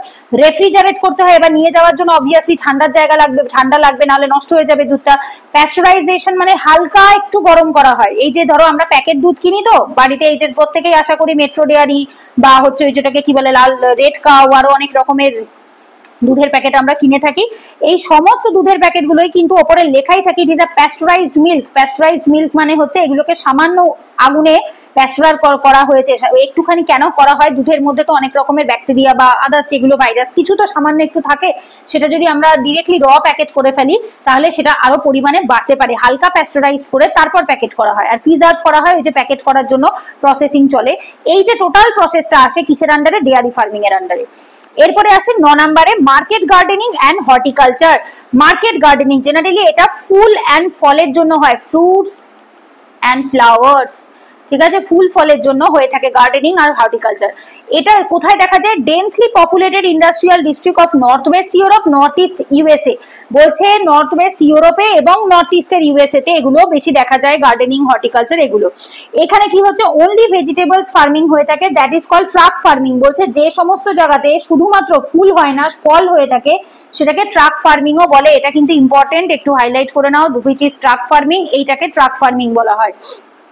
যেখানে শুধুমাত্র কি করা হয়, ফলের চাষ করা হয়, মানে সবজির চাষ করা হয়, ভেজিটেবলস এর চাষ করা হয়, অন্য আর কিছু করা হয় না, that is called truck farming. কেন, সবজি জেনারেলি ট্রাকে করে যাতায়াত হয়, সেই জন্য এটাকে ট্রাক ফার্মিং বলে। এরপরে আসে ফ্যাক্টরি ফার্মিং। ফ্যাক্টরি ফার্মিং কোনটাকে বলছে, method of mass food production, ঠিক আছে, যেখানে ফুড প্রোডাকশন হচ্ছে, যেরকম আমরা প্যাকেজ ফুড বলি, যেগুলোকে প্যাকেজ করা হচ্ছে, সেই ধরনের খাবার তৈরির যে প্রোডাকশনের যেগুলো থাকে সেটাকে ফ্যাক্টরি ফার্মিং বলা হয়। যেমন ইউএসএ, ইউরোপিয়ান নেশন, অস্ট্রেলিয়া, এই সমস্ত জায়গাতে এগুলো তোমরা বেশি দেখতে পাবে। এরপর আসে কোঅপারেটিভ ফার্মিং। কোঅপারেটিভ ফার্মিং এর নাম এর আগেও আমরা এনসিইআরটি তে শুনেছি, রাইট? কোঅপারেটিভ ফার্মিং, যেখানে ফার্মাররা কোঅপারেটিভ সোসাইটির সাথে মানে কাজ করে একসাথে, pooling in their resources voluntarily, voluntary স্পেলিংটা ভুল আছে, একটু কারেকশন করে নিও। আচ্ছা, কি বলছে, ফার্মাররা কোঅপারেটিভ সোসাইটির সাথে একসাথে করে কাজ করে যাতে কিনা তারা তাদের রিসোর্স বা টাকাটাকে পুল করতে পারে। পুল করা মানে তারা রিসোর্স কালেক্ট করতে পারে। এই চাষিদেরকে যে টাকাটা দিচ্ছে, কে দিচ্ছে, সেই কোঅপারেটিভ সোসাইটি, কোঅপারেটিভ ব্যাংকের মাধ্যমে দিচ্ছে। তো এটাকে কোঅপারেটিভ ফার্মিং বলা হয়। এই যে help farmers in sell and processing the product, এদেরকে সাহায্য করছে কোঅপারেটিভ সোসাইটি যাতে ফার্মাররা জিনিসটা সেল করতে পারে, প্রসেস করতে পারে। আর এটা ম্যাক্সিমাম সাকসেসফুল হয়েছে প্রচুর ইউরোপিয়ান কান্ট্রিতে, স্পেশালি ডেনমার্কে প্রত্যেকটা ফার্মার বলতে পারো একটা মানে মেম্বার হচ্ছে কোঅপারেটিভ সোসাইটির। ডেনমার্কের প্রতিটা চাষি কোঅপারেটিভ সোসাইটির মেম্বার। এরপর last, that is the 12 number যে ইয়েটা ভাগটা রয়েছে, that is collective farming. Collective farming কোনটাকে বলছে, based on the social ownership of the means of production. Social ownership, সামাজিক দিক থেকে দেখতে গেলে এই মিনস অফ প্রোডাকশনের সেইটা আসছে কিসের, based on the collective farming, যেখানে হচ্ছে একটা জমির মালিক একজন নয়, অনেকজন মিলে একটা জমির মালিক হচ্ছে। এবং কি বলছে, এটাকে কালেকটিভ লেবার, সবাই একত্রিত হয়ে লেবারও দিচ্ছে। এইটাকে বলা হয় model of kolkhoz in Soviet Union. এটা ইম্পর্টেন্ট, এইটা model of kolkhoz in Soviet Union. Clear? আচ্ছা, এইবার বলছে কি, দেখো এইখানে টার্গেট সেট করা হয়ে থাকে ইয়ারলি। কে টার্গেটটা দিচ্ছে, সরকার, গভর্নমেন্ট টার্গেটটা দিচ্ছে। এবং অতিরিক্ত এক্সেস প্রডিউস যেটা হচ্ছে সেটা ডিস্ট্রিবিউট করা হচ্ছে among the members or sold to the market. বলছে যেটা বেশি হয় সেটা মেম্বারদের মধ্যে ডিস্ট্রিবিউট করা হয় অথবা মার্কেটে বিক্রি করে দেওয়া হয়। এবং এইখানে exceptional work rewarded in cash and kind. বলছে তোমার এখানে টাকা দিয়ে হোক বা হেল্প করে হোক, কাইন্ড মানে হেল্প, ঠিক আছে, হেল্প করে হোক, এইখানে এক্সেপশনাল ওয়ার্ক, যে ভালো কাজ করে তাকে রিওয়ার্ড করা হয়, মানে পুরস্কৃত করা হচ্ছে। আচ্ছা, এরপর বলছে ফরমারের আগে, ফরমার সোভিয়েত ইউনিয়ন মানে রাশিয়া, যে সোশিয়ালিস্টদের আন্ডারে ছিল, সেই সময় থেকে এই জিনিসটা চলে আসছে। আর তখন এটাকে কি বলা হতো, কোলকোজ ইন সোভিয়েত ইউনিয়ন। এটা একটুখানি মাথায় রাখবো আমরা। এখানে আমি কেন ইন্ট্রো লিখেছিলাম আমি জানি না, একবার দেখতে হবে, এটা আমাকে একটু চেক করতে হবে, ইন্ট্রোটার মানেটা কি একটু দেখতে হবে। জেনারেলি ইন্ট্রো কিসের কি কারণে লিখেছি বুঝতে পারছি না। সোভিয়েত ইউনিয়ন মানে রাশিয়া। আচ্ছা, এইখানে এসে তোমাদের ওয়ার্ল্ডের এগ্রিকালচার এবং ল্যান্ড রিসোর্স কমপ্লিট হয়ে গেল। এরপর থেকে যেটা স্টার্ট হয় দ্যাট ইজ হচ্ছে ইন্ডিয়ান এগ্রিকালচার। এইখান থেকে হয়তো তোমরা পেরিয়ারে পাবে, ঠিক আছে, তাও হয়তো এক্সট্রা কিছু থাকতে পারে, যদি এক্সট্রা কিছু থাকে আমি অ্যাড অন করে দেবো। আচ্ছা, দেখে নি আমি আগে একটু ক্লাসটা কতক্ষণের হয়েছে, 1 ঘন্টার বেশি বড় হয়ে গেলে তখন না, ঠিক আছে, অসুবিধা নেই, 1 ঘন্টা হয়নি। 1 ঘন্টার বেশি হয়ে গেলে আমি স্টপ করে পরে পার্ট 2 করে করিয়ে দেবো, কারণ বেশি বড় ক্লাস হয়ে গেলে রেকর্ড করে এক্সপোর্ট করে আপলোড করতে একটু টাইম লেগে যায় বেশি। আচ্ছা, এরপর আসবো ইন্ডিয়ান এগ্রিকালচার। এখানে বলছে approx 49% of people no no no, এটা বেড়ে গেছে, কখনো কমে যায়, ঠিক থাকে না। 47% of area of India no, এটাও চেঞ্জ হয়েছে। 80% of water in irrigation change হয়েছে। Major state UP, Bihar, Rajasthan, Madhya Pradesh, Odisha, এগুলো চেঞ্জ হয়েছে। এই জায়গাগুলো না স্কিপ করে যেও, এখানটা না কারেন্ট অ্যাফেয়ার্স থেকে দেখো, ডেটা রয়েছে তো যেখানেই ডেটা দেখতে পাবে সেখানটা ক্রস দিয়ে দেবে, ডেটাগুলো একদম আপডেটেড, যেখানে আমি থার্ড এডিশনের নোটটা সেকেন্ড এডিশনের নোটটা দেবো সেখান থেকে দেখবে, অথবা যে বছর এক্সাম দিচ্ছ তার আগে যে কারেন্ট অ্যাফেয়ার্স এর ডেটা অ্যাভেলেবেল থাকবে সেটার থেকে দেখবে। আচ্ছা, এরপরে এটা ক্রস ইকোনমিক সার্ভে 2021-22 দরকার পড়বে না, কারণ 21-22 তো ছেড়ে দাও, তোমরা পড়বে ইকোনমিক সার্ভে 2026-27, তোমাদেরটা যেটা বেরোবে 26 ফেব্রুয়ারিতে সেটা পড়বে, যারা 26-এ এক্সাম দেবে। যারা 27 বা 28-এ এক্সাম দেবে তাদেরটা সেই বছর যে বছরটা বেরোবে সেই বছরের। এটা বাদ দাও। এগ্রিকালচার রিলেটেড ফ্যাক্টস বা ডেটা এটা রেফার হবে, এটাও বাদ দাও। এখানে আমি কারেন্ট অ্যাফেয়ার্স থেকে লিখে দিয়েছিলাম, ছোট জায়গাও ছেড়েছিলাম, এগুলো লাগবে না, ঠিক আছে, এগুলো লাগবে না। আচ্ছা, যাই হোক, এরপরে আসবো salient features of Indian agriculture. এইখান থেকে একটুখানি আমরা ভারতের এগ্রিকালচারের যে বৈশিষ্ট্যগুলো রয়েছে সেইগুলো দেখবো। দেখো কি বলছে এখানে, salient features of Indian agriculture. Data দেখার আমাদের দরকার নেই, ডেটা আমাদের কোনো কাজে আসে না, আমাদের কারেন্ট অ্যাফেয়ার্স থেকে ডেটা দেখতে হবে, economic survey, budget, monthly magazine, এখান থেকে আমরা এগ্রিকালচার রিলেটেড ডেটাগুলো দেখবো। প্রথম বৈশিষ্ট্য বলছে স্যালিয়েন্ট ফিচার্স এর মধ্যে ফার্স্ট আসছে কি, সাবসিস্টেন্স টাইপ অফ এগ্রিকালচার। ভারতবর্ষে যে এগ্রিকালচারের টাইপটা আমরা দেখতে পাই সেটা কি রিলেটেড, সেটা সাবসিস্টেন্স মানে চাষের, মানে আমাদের খাওয়ার জন্য। সাবসিস্টেন্স কথাটার মানে হচ্ছে যেটা কনজাম্পশনের জন্য করা হয়, কনজাম্পশন, ঠিক আছে। আচ্ছা, এটা ডিপেন্ড করছে কিসের ওপরে, মনসুনের ওপর, ইন্ডিয়াতে বৃষ্টির ওপর নির্ভর করে। আমরা কদিন আগেই যখন ক্লাইমেট অফ ইন্ডিয়া চ্যাপ্টারটা পড়লাম সেখানেই দেখলাম India is a monsoon type of climate, এবং ইন্ডিয়াতে চাষবাস সমস্ত জিনিসই মনসুনের উপর নির্ভর করে। এবার এখানে যে চাষগুলো হয় সেগুলো জেনারেলি ট্রপিক্যাল, সাবট্রপিক্যাল, টেম্পারেট, তিন ধরনেরই ক্রপ ইন্ডিয়াতে দেখা যায়। কারণ ইন্ডিয়ার যে পজিশন সেটা এর আগেও আমরা বলেছি, আলোচনা করেছি জিওগ্রাফির ফিজিক্যাল ক্লাসে, যে ইন্ডিয়ার এই যে নিচের অংশটা, এই টোটাল এই অংশটা হচ্ছে ইকুয়েটার, ট্রপিক জোন, নিচের অংশটা রয়েছে ইকুয়েটোরিয়াল, আর উপরের অংশটা রয়েছে সাবট্রপিক আর হচ্ছে temperate zone. So on an average ইন্ডিয়ার টোটালটাই বলতে পারো এক প্রকার সব রকম জায়গার মধ্যেই পড়ছে। তো সেই জন্য ইন্ডিয়াতে আমরা তিন ধরনেরই কিন্তু ক্রপ দেখতে পাই, ট্রপিক্যাল, সাবট্রপিক্যাল, টেম্পারেট, তিন রকম। আচ্ছা, এখানে আমাদের প্রিডমিনেন্স অফ ফুড ক্রপ, আমরা ফুড ক্রপ খাদ্যশস্যটা বেশি উৎপন্ন করে থাকি, যার ভেতর কত 2/3, মানে আমরা যা উৎপন্ন করি তার 3/2 আর কি আমরা খাদ্যশস্যই আর কি করে থাকি। আর এইটা আমাদের ইন্ডিয়ার রুরাল যে মানে গ্রামীণ যে ইকোনমি রয়েছে তার ব্যাকবোন হিসেবে কাজ করে, কারণ গ্রামের ম্যাক্সিমাম মানুষই কিন্তু চাষের উপর নির্ভরশীল হয়ে জীবন কাটাচ্ছে। আচ্ছা, এরপরে কি বলছে দেখো, ইন্ডিয়ার যে ফুড সিকিউরিটি সেটাও আসছে আমাদের এই এগ্রিকালচার থেকে। সাপোর্ট করছে দেখো কাকে, অ্যালাইড সেক্টর অ্যান্ড অ্যাক্টিভিটিস কে, খুব ইম্পর্টেন্ট এইটা বুঝতে হবে। অ্যালাইড সেক্টর, অ্যালাইড মানে হচ্ছে যারা এর সাথে কানেক্টেড। যেমন একটা ছোট এক্সাম্পল বলি, টমেটো কেচাপ, টমেটো কেচাপ, আচ্ছা, তারপর ফ্রুটি, ফ্রুটি কোম্পানি, মাজা, আর কি কি আছে, চিপস মানে লেজ, এগুলোর বেসটা কি, এগুলোর বেস তো সব চাষ, রাইট? মানে যদি টমেটো না হয় টমেটো পিউরি কোথা থেকে আসবে, যদি ফ্রুটি আম না হয় তাহলে কোথা থেকে আসবে, ফ্রুটি কোথা থেকে আসবে। হ্যাঁ, এর ভিতর ভেজাল তো রয়েছে, সেটা আমরা সবাই জানি, বাট এখন কি করা যাবে, এগুলোর অ্যাক্টিভিটিস এর জন্য প্রত্যেকেই, মানে এই যে ইন্ডাস্ট্রিগুলো হচ্ছে সেগুলো কোনো না কোনো ভাবে হচ্ছে এর সাথে কানেক্টেড হয়ে থাকছে। তো চাষিদের সাথে এরা কি করে, টাই আপ করে নিয়ে এই কোম্পানিগুলো চলে। যেমন হচ্ছে আলুর, যদি আলু না থাকে তাহলে চিপস কোথা থেকে তৈরি হবে। তো প্রতিটা প্যাকেজ ফুড যা আমরা খাই তা ম্যাক্সিমামটা সবই আসে কোথা থেকে, চাষের জিনিস থেকে। তো যার জন্য কি হয়েছে, এটা অ্যালাইড সেক্টরে বা অ্যালাইড অ্যাক্টিভিটিস এর সাথেও যুক্ত থাকে, সেই ইন্ডাস্ট্রিগুলোর সাথেও যুক্ত থাকে। আচ্ছা, এই চাষে যেখানে আমরা মানে জেনারেলি যে মাঠে যে চাষটা হয় না, সেখানে ম্যাক্সিমাম জায়গায় দেখা যাচ্ছে মহিলাদের পার্টিসিপেশন অনেক বেশি থাকে। মেকানাইজেশনে এদের মেকানিক্যাল বুদ্ধি বা নলেজ কম থাকে, ইকুইপমেন্টও অনেক কম থাকে। ইনঅ্যাডেকুয়েট এগ্রিকালচারাল রিসার্চ, এরা এত কেউ চাষ নিয়ে পড়াশোনাও করে না, আর কেউ মানে চাষি সায়েন্টিস্টও হয় না, র্যান্ডম জাস্ট ওই প্র্যাকটিক্যাল নলেজ বা বংশ পরম্পরায় করে আসছে, সেই জন্য তারা করছে। Fragmented land holding, which is very very important একটা প্রবলেম। ফ্র্যাগমেন্টেড মানে হচ্ছে ভগ্নাংশ বা ভেঙে যাওয়া, টুকরো টুকরো হয়ে যাওয়া। আর ল্যান্ড হোল্ডিং মানে হচ্ছে যেগুলো কি হতো জেনারেলি, এটা আমি তোমাদের ক্লাসেও বলেছি, একজন চাষি বাবার 4টে ছেলে, আর এই 4টে ছেলে পরে কি করলো, বাবার অবর্তমানে জমিটাকে 4টে টুকরো করে ভাগ করে নিল। আবার এই ছেলের এই একজনের আবার 3টে ছেলে, আবার এ কি করলো এই পরের জেনারেশনে এই জমিটাকে আবার 3টে টুকরো করলো, এর 2টো ছেলে এই জমিটাকে 2টো টুকরো করলো, এর আবার 4টে ছেলে এই জমিটাকে 4টে টুকরো করলো, এর আবার 2টো ছেলে এই জমিটাকে 2টো টুকরো করলো। আলটিমেটলি কি হচ্ছে, এরও আবার যখন একটা ছেলে হচ্ছে তার কাছে আর কোনো জমি অবশিষ্টই থাকছে না, যে সে আবার কি করবে, যে জমি নিয়ে কি তখন তারা তখন অন্য কোনো কাজে যুক্ত হয়ে যায়। এইভাবে করে জমিগুলো একটা টাইমে যখন অনেক বড় জমি ছিল সেইগুলোই আস্তে আস্তে টুকরো টুকরো হতে হতে হতে হতে এগুলো এখন সব ছোট ছোট ভগ্নাংশে পরিণত হয়েছে। যার জন্য এটা এখন ইন্ডিয়ান এগ্রিকালচারের একটা মেজর প্রবলেম হচ্ছে ফ্র্যাগমেন্টেড ল্যান্ড হোল্ডিং। এরপরে এগুলো হচ্ছে বৈশিষ্ট্য ভারতের এগ্রিকালচারের ফিচার্স। এরপর আসে প্রোডাক্টিভিটি অফ এগ্রিকালচার। এগ্রিকালচারের কি প্রোডাক্টিভিটি রয়েছে দেখো, প্রোডাক্টিভিটি মানে কতটা পরিমাণে উৎপন্ন করছে।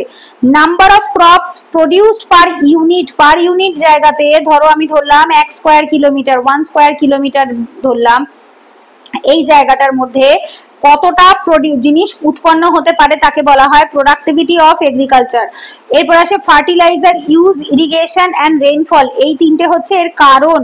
ফার্টিলাইজার ইউজ অতিরিক্ত পরিমাণে ব্যবহার করা, সার ব্যবহার করা, ইরিগেশন হচ্ছে জলসেচ, রেইনফল হচ্ছে বৃষ্টি। এই তিনটে হচ্ছে কারণ যার ফলে আমাদের কি হয়, প্রোডাক্টিভিটি বাড়ে বা কমে। তার মানে কি, যদি আমরা সার ব্যবহার না করি, মানে হচ্ছে ওটাকে কি বলে বাংলায়, সারই বলে অ্যাকচুয়ালি, ফার্টিলাইজার, ইরিগেশন মানে জলসেচ, রেইনফল মানে বৃষ্টি, এই তিনটের উপর নির্ভর করে জমির প্রোডাক্টিভিটি বাড়ে। আর স্পেশালি গ্রিন রেভলিউশন হয়েছিল যে সমস্ত জায়গাতে, সেগুলো এখন বর্তমানে হায়ার প্রোডাক্টিভ জোনের মধ্যে পড়ছে। ঠিক আছে, কোন কোন জায়গা যেরকম গ্রিন রেভলিউশন বেশি হয়েছিল বলতে পারো, পাঞ্জাব, হরিয়ানা, দিল্লি, ইউপি, এই জায়গাগুলোতে বেশি কাজে এসেছিল। এছাড়াও তামিলনাড়ু, কেরালা, ওয়েস্ট বেঙ্গল, মহারাষ্ট্র, এই জায়গাগুলোতে নর্মালি এখানে কিছু ইয়ে ছাড়াই প্রোডাক্টিভিটি অনেকটাই বেশি থাকে। ঠিক আছে, এরপরে আসবো আমরা cropping ইন্টেন্সিটিতে।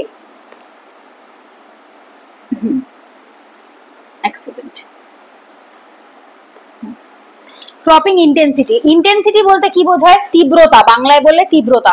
Ratio of the gross cropped area to the net sown area, ধরো এইটুকু। ঠিক আছে, এইবার এর মধ্যে এইটাকে ইস্টু করতে বলছে, রেশিও করতে বলছে গ্রস ক্রপড এরিয়া জিসি এর সাথে এনসিএসএ, গ্রস ক্রপড এরিয়া টোটাল চাষের জায়গা, নেট শোন এরিয়া অ্যাকচুয়ালি যেটুকু চাষ হয় ওর মধ্যে।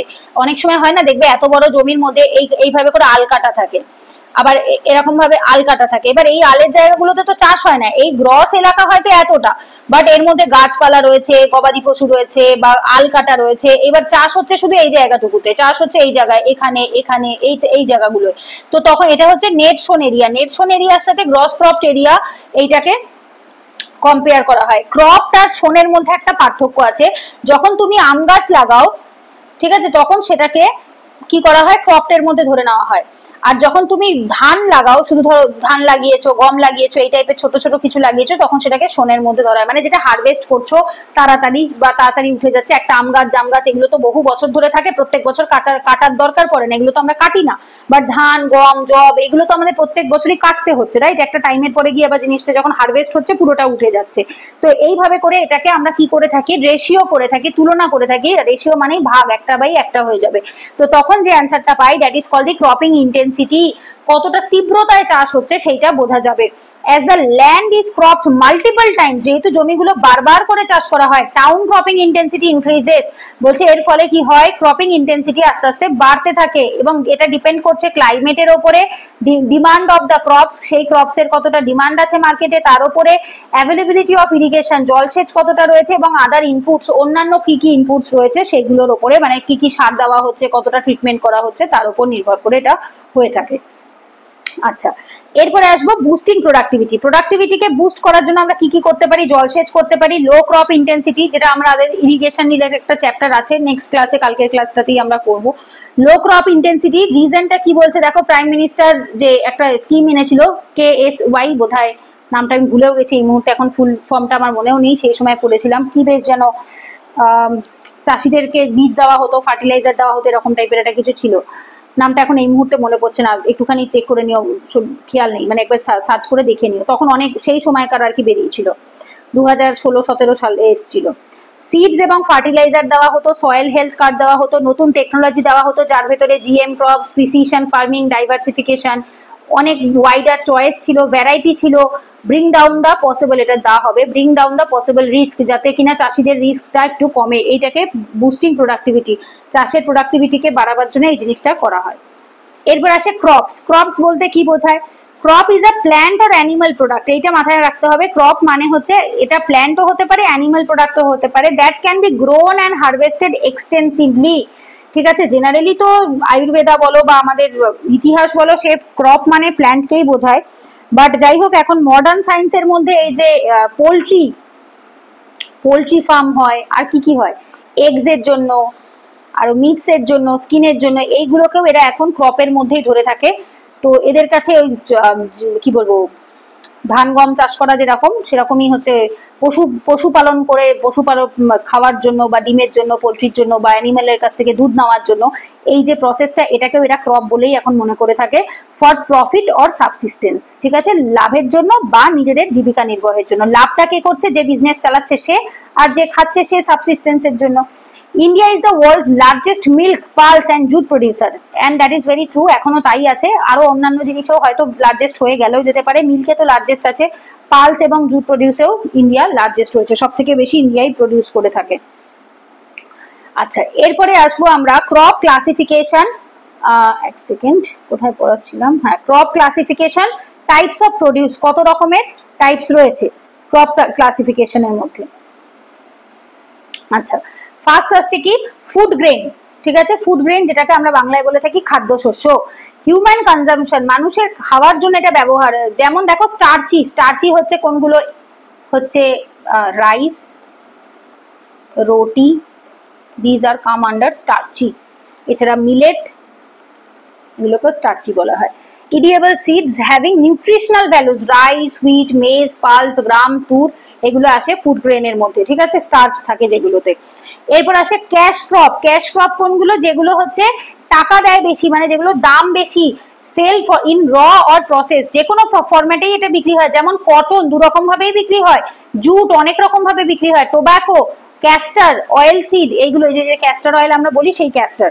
তো এইগুলো হচ্ছে এক একটা বীজ জাতীয়, যেগুলো থেকে প্রচুর পরিমাণ, যেমন দেখবে তুলোর মধ্যে বীজ থাকে, জুটের মধ্যে, পাটের মধ্যে এক ধরনের ওই বীজ, ঠিক বলবো না, অ্যাকচুয়ালি পাটের তন্তু থাকে। ঠিক আছে, ফাইবার থাকে। টোব্যাকো জানি না, আমার আইডিয়া নেই তামাকে কি রকম হয়, বাট যাই হোক কিছু তো একটা হয়। আর ক্যাস্টার এবং অয়েল সিডস, এগুলো জেনারেলি বীজ জাতীয় থাকে, যার থেকে তেল বেরোয় এবং এগুলো বিক্রি করলে প্রচুর পয়সা লাভ হয়, যার জন্য এগুলোকে ক্যাশ ক্রপ বলা হয়ে থাকে। এরপর আসে প্ল্যান্টেশন ক্রপ। প্ল্যান্টেশন ক্রপ কোনগুলো? যেগুলো বললাম চা কফি প্ল্যান্ট করা হয়, কভারিং লার্জ এস্টেট। এস্টেট মানে সম্পত্তি বা বড় জায়গাকে এস্টেট বলা হয়। অনেকটা জায়গা কভার করে যেগুলো করা হয়, যেমন টি, কফি, কোকোনাট, রাবার, স্পাইসেস। ঠিক আছে, চা, কফি, নারকেল, রাবার, স্পাইস মানে মশলা, এগুলো জেনারেলি কোথায় দেখা যায়?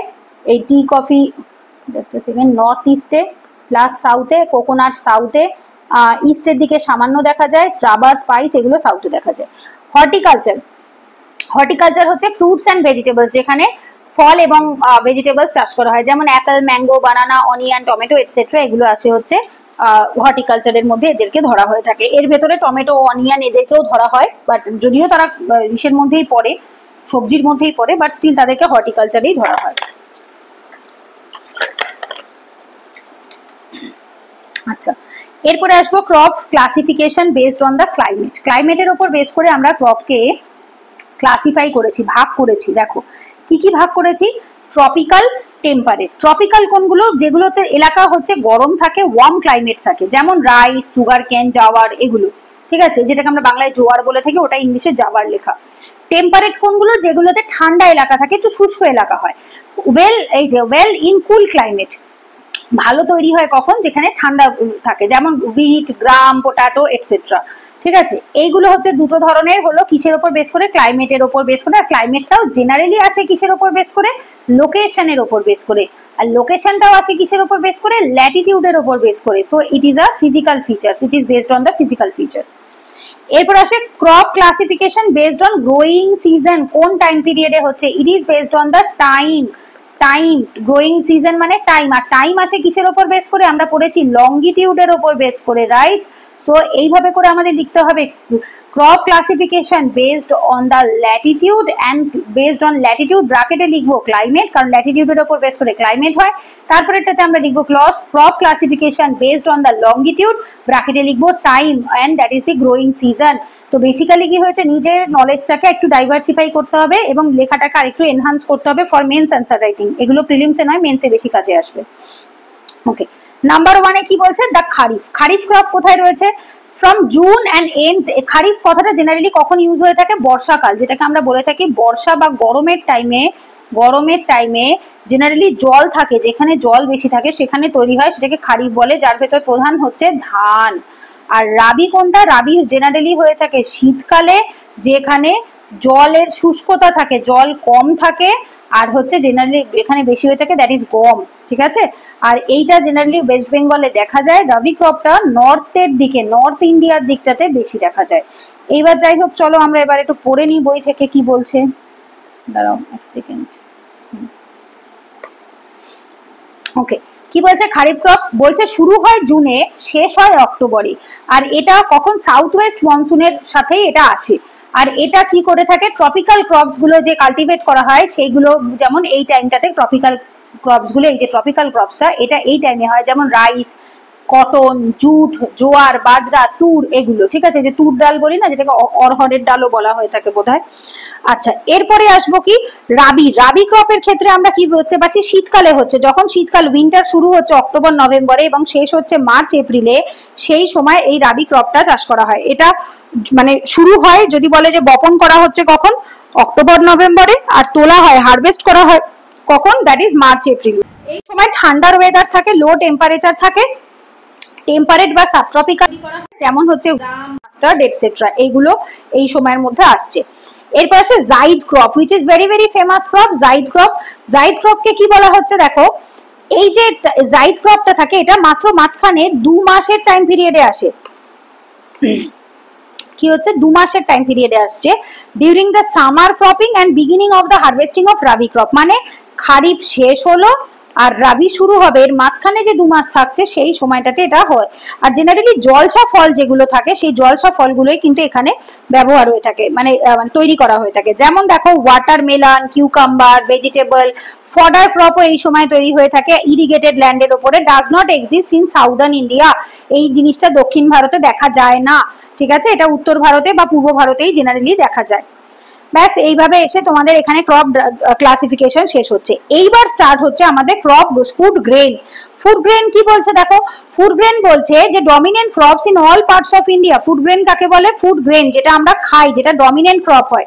তো সেরেলস যেগুলো খাদ্যশস্য 54%, আর পালসেস যেটা রয়েছে সেটা এখানে পার্সেন্টেজ বোধহয় দেয়নি, 11% মতো দিয়েছে।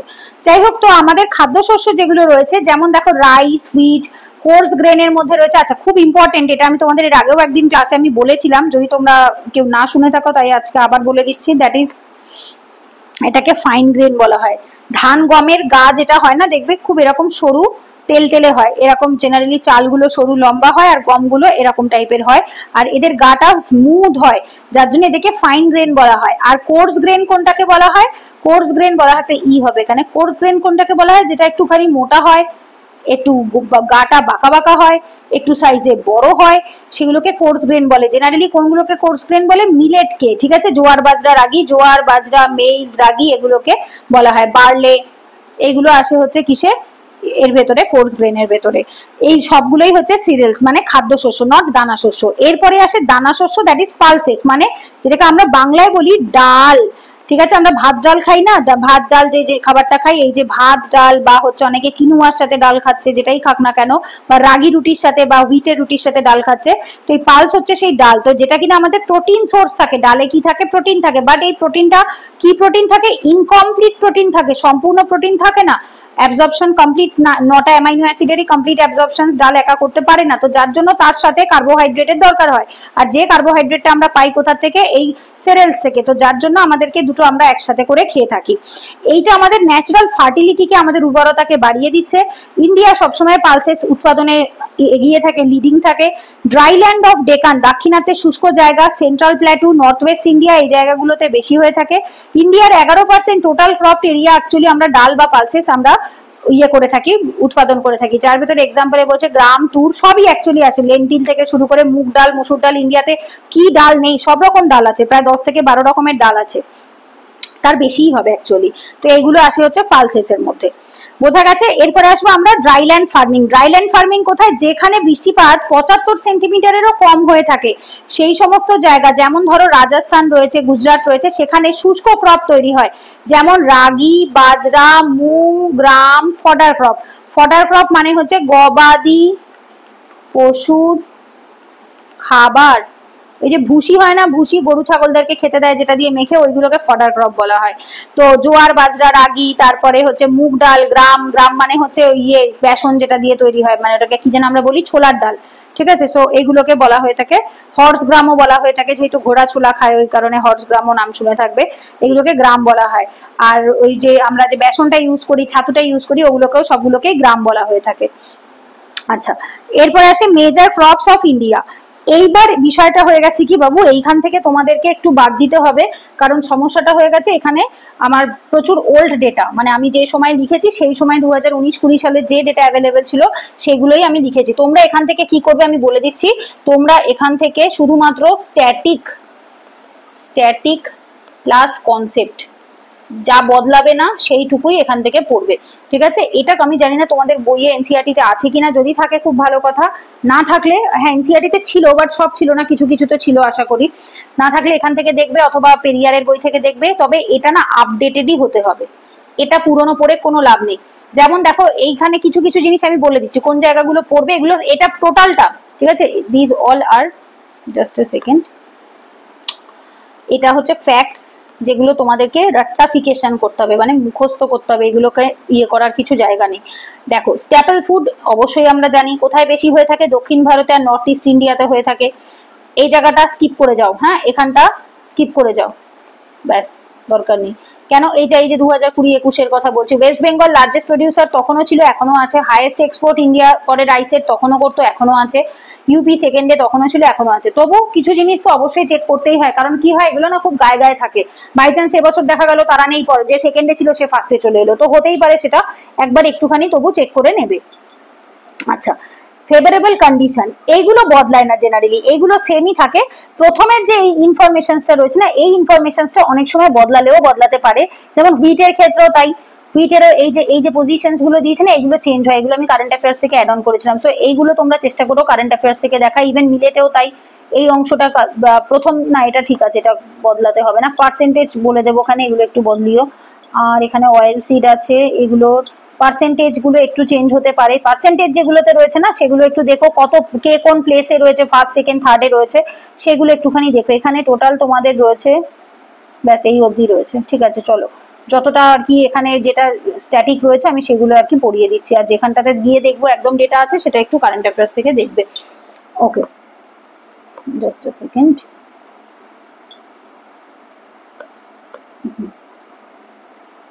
আচ্ছা, এরপরে আসবো আমরা ফেভারেবল কন্ডিশন। ফেভারেবল কন্ডিশনে কি বলছে, রাইস, ধানের কথা বলছে, এটা একটা ট্রপিক্যাল এবং খারিফ ক্রপ। খারিফ মানে বর্ষাকালে হচ্ছে বৃষ্টিপাত বেশি হতে হবে, জমি ভেজা হতে হবে, আর হচ্ছে ট্রপিক্যাল এলাকাতে হবে। এবার যেহেতু গরমকালে হয় সেহেতু 22 থেকে 32 ডিগ্রি সেলসিয়াস তাপমাত্রা হতে হবে, বাতাসে জলীয় বাষ্প থাকতে লাগবে, বৃষ্টিপাত ভালোই হতে হবে, যার জন্য 150 সেন্টিমিটার বৃষ্টিপাত হতে হবে। এটা সেমি অ্যাকোয়াটিক কন্ডিশন, মানে অ্যাকোয়াটিক মানে কি জলাজয় হয়ে যায় জায়গাটা, তো ওই অর্ধেক জলাশয় বা মার্শি যেটাকে বলা হয়ে থাকে, মার্শি জলাশয় ভূমি যেগুলোকে বলা হয় জলাভূমি, সেরকম জায়গা হতে হবে। এই মাটিগুলো ক্লেই এবং লুমি হবে, লুমি বানানটা একটুখানি কারেকশন করে নিও, LOAMY, ঠিক আছে, একটা মানে দুটো ও পড়ে গেছে আর একটু স্পেস হয়ে গেছে। এই মাটিটা কি হয়ে থাকবে, কাদা কাদা হয়ে থাকবে, এবং এই ধরনের মাটিতেই অ্যাকচুয়ালি কি হয় ধান চাষ হয়ে থাকে। এইবার এইখানে বলছে রাইসের এই যে টোটাল ক্রপ এরিয়া কত রয়েছে ওয়ার্ল্ড, মানে ইন্ডিয়ার ভেতর যত জায়গায় চাষ হয় তার 4 ভাগের 1 ভাগই হচ্ছে ধান চাষ হয়ে থাকে। আর এটা 2000 মিটার উচ্চতা অব্দি জায়গাতে চাষ হতে পারে, যেমন Punjab, Haryana, western UP, northern Rajasthan, এগুলোতেও চাষ হয়, বাট কিসের আন্ডারে, জলসেচের আন্ডারে, প্রাকৃতিক ভাবে হয় না। পশ্চিমবঙ্গে বা দক্ষিণের স্টেট গুলোতে এটা প্রাকৃতিক বৃষ্টির জলেই হয়, বাট এখানে আর প্রাকৃতিক বৃষ্টির জলে হয় না, এটা চাষের ইরিগেশনের মাধ্যমে হচ্ছে। এই যে যেমন দেখো পশ্চিমবঙ্গের কথা বলছে, দক্ষিণের রাজ্য এবং পশ্চিমবঙ্গে 3 ধরনের রাইস দেখা যায়। এই যে আমরা ছোট থেকে পড়েছি না, আউশ, আমন, বোরো। আউশ ধান, বোরো ধান, আমন ধান। তো ওয়েস্ট বেঙ্গলের ফার্মার, পশ্চিমবঙ্গের ফার্মার যারা রয়েছে তারা আরেকটা ভ্যারাইটিরও চাষ করে থাকে যেটাকে পোক্কালি ভ্যারাইটি বলা হয়। ঠিক আছে, এই যে এইটা বলছে severe saltwater incursions into paddy fields in the Sundarban cyclone Amphan. এটা আমফানের সময় অ্যাকচুয়ালি এটা কারেন্ট অ্যাফেয়ার্স ছিল, সেই জন্য যেখানে 11টা ভ্যারাইটিস রয়েছে পোক্কালি সিডলিং, সেটা আনা হয়েছে কোথা থেকে, কেরালাতে। আর পোক্কালি ফেমাস কিসের জন্য? Salt water resistance in coastal Alappuzha, Ernakulam, Thrissur district of Kerala. Important মানে কি, মানে এই জায়গাগুলোতে কি হয়ে থাকে, লবণাক্ত জলেও এই ধান গাছগুলো ইজিলি হয়ে যায়। সো যার জন্য সমুদ্র উপকূলবর্তী যে এলাকাগুলো হয় সেই জায়গাতেও এই গাছগুলো হতে পারে। ঠিক আছে, আর এটা কুট্টানাডের যে জায়গাটা রয়েছে কেরালাতে, সেইখানে below sea level farming system of Kerala, sea level farming. ঠিক আছে, তো সমুদ্রের থেকে একটু নিচে, সমুদ্র লেভেলের থেকে নিচে এসে কুত্তানাড এলাকাতে এই পোক্কালি যে সিটটা রয়েছে সেইটাতে এই ধান চাষটা হয়ে থাকে। আর important agricultural heritage system GIS site যেটা রয়েছে সেটাও গ্লোবালি ইম্পর্টেন্ট একটা এগ্রিকালচারাল মানে সাইটের মধ্যে পড়ছে। আর যেটা কোথায় অবস্থিত? কুট্টানাডে অবস্থিত। আর কোথায় এটা? Sea level, below sea level farming system of Kerala সেই নামে পরিচিত। কোনটা? গিহাস, বা এটাকে বলা হয়ে থাকে globally important agricultural heritage system, যেটা কোথায়? কেরালাতে। তো বেসিক্যালি কেরালাতে চাষটা খুব ভালো হয়ে থাকে, স্পেশালি ধানের চাষটা খুব ভালো হয়ে থাকে। এরপর আসবো আমরা হুইট। হুইট থেকে তোমরা কি কি মুখস্থ করবে? হুইট অবশ্যই স্ট্যাপল ফুড কোথাকার? উত্তর ভারত এবং উত্তর পশ্চিম ভারতের। যেমন আমাদের এখানে দুপুরবেলা, রাত্রিবেলা ম্যাক্সিমাম বাড়িতেই দেখবে ভাত হয়ে থাকে। ভাতটা এখানকার পশ্চিমবঙ্গের মানুষের কমন খাবার। ওখানে রুটি, পরোটা এগুলো হচ্ছে কমন খাবার, ওখানে হুইট হচ্ছে বেশি হয়।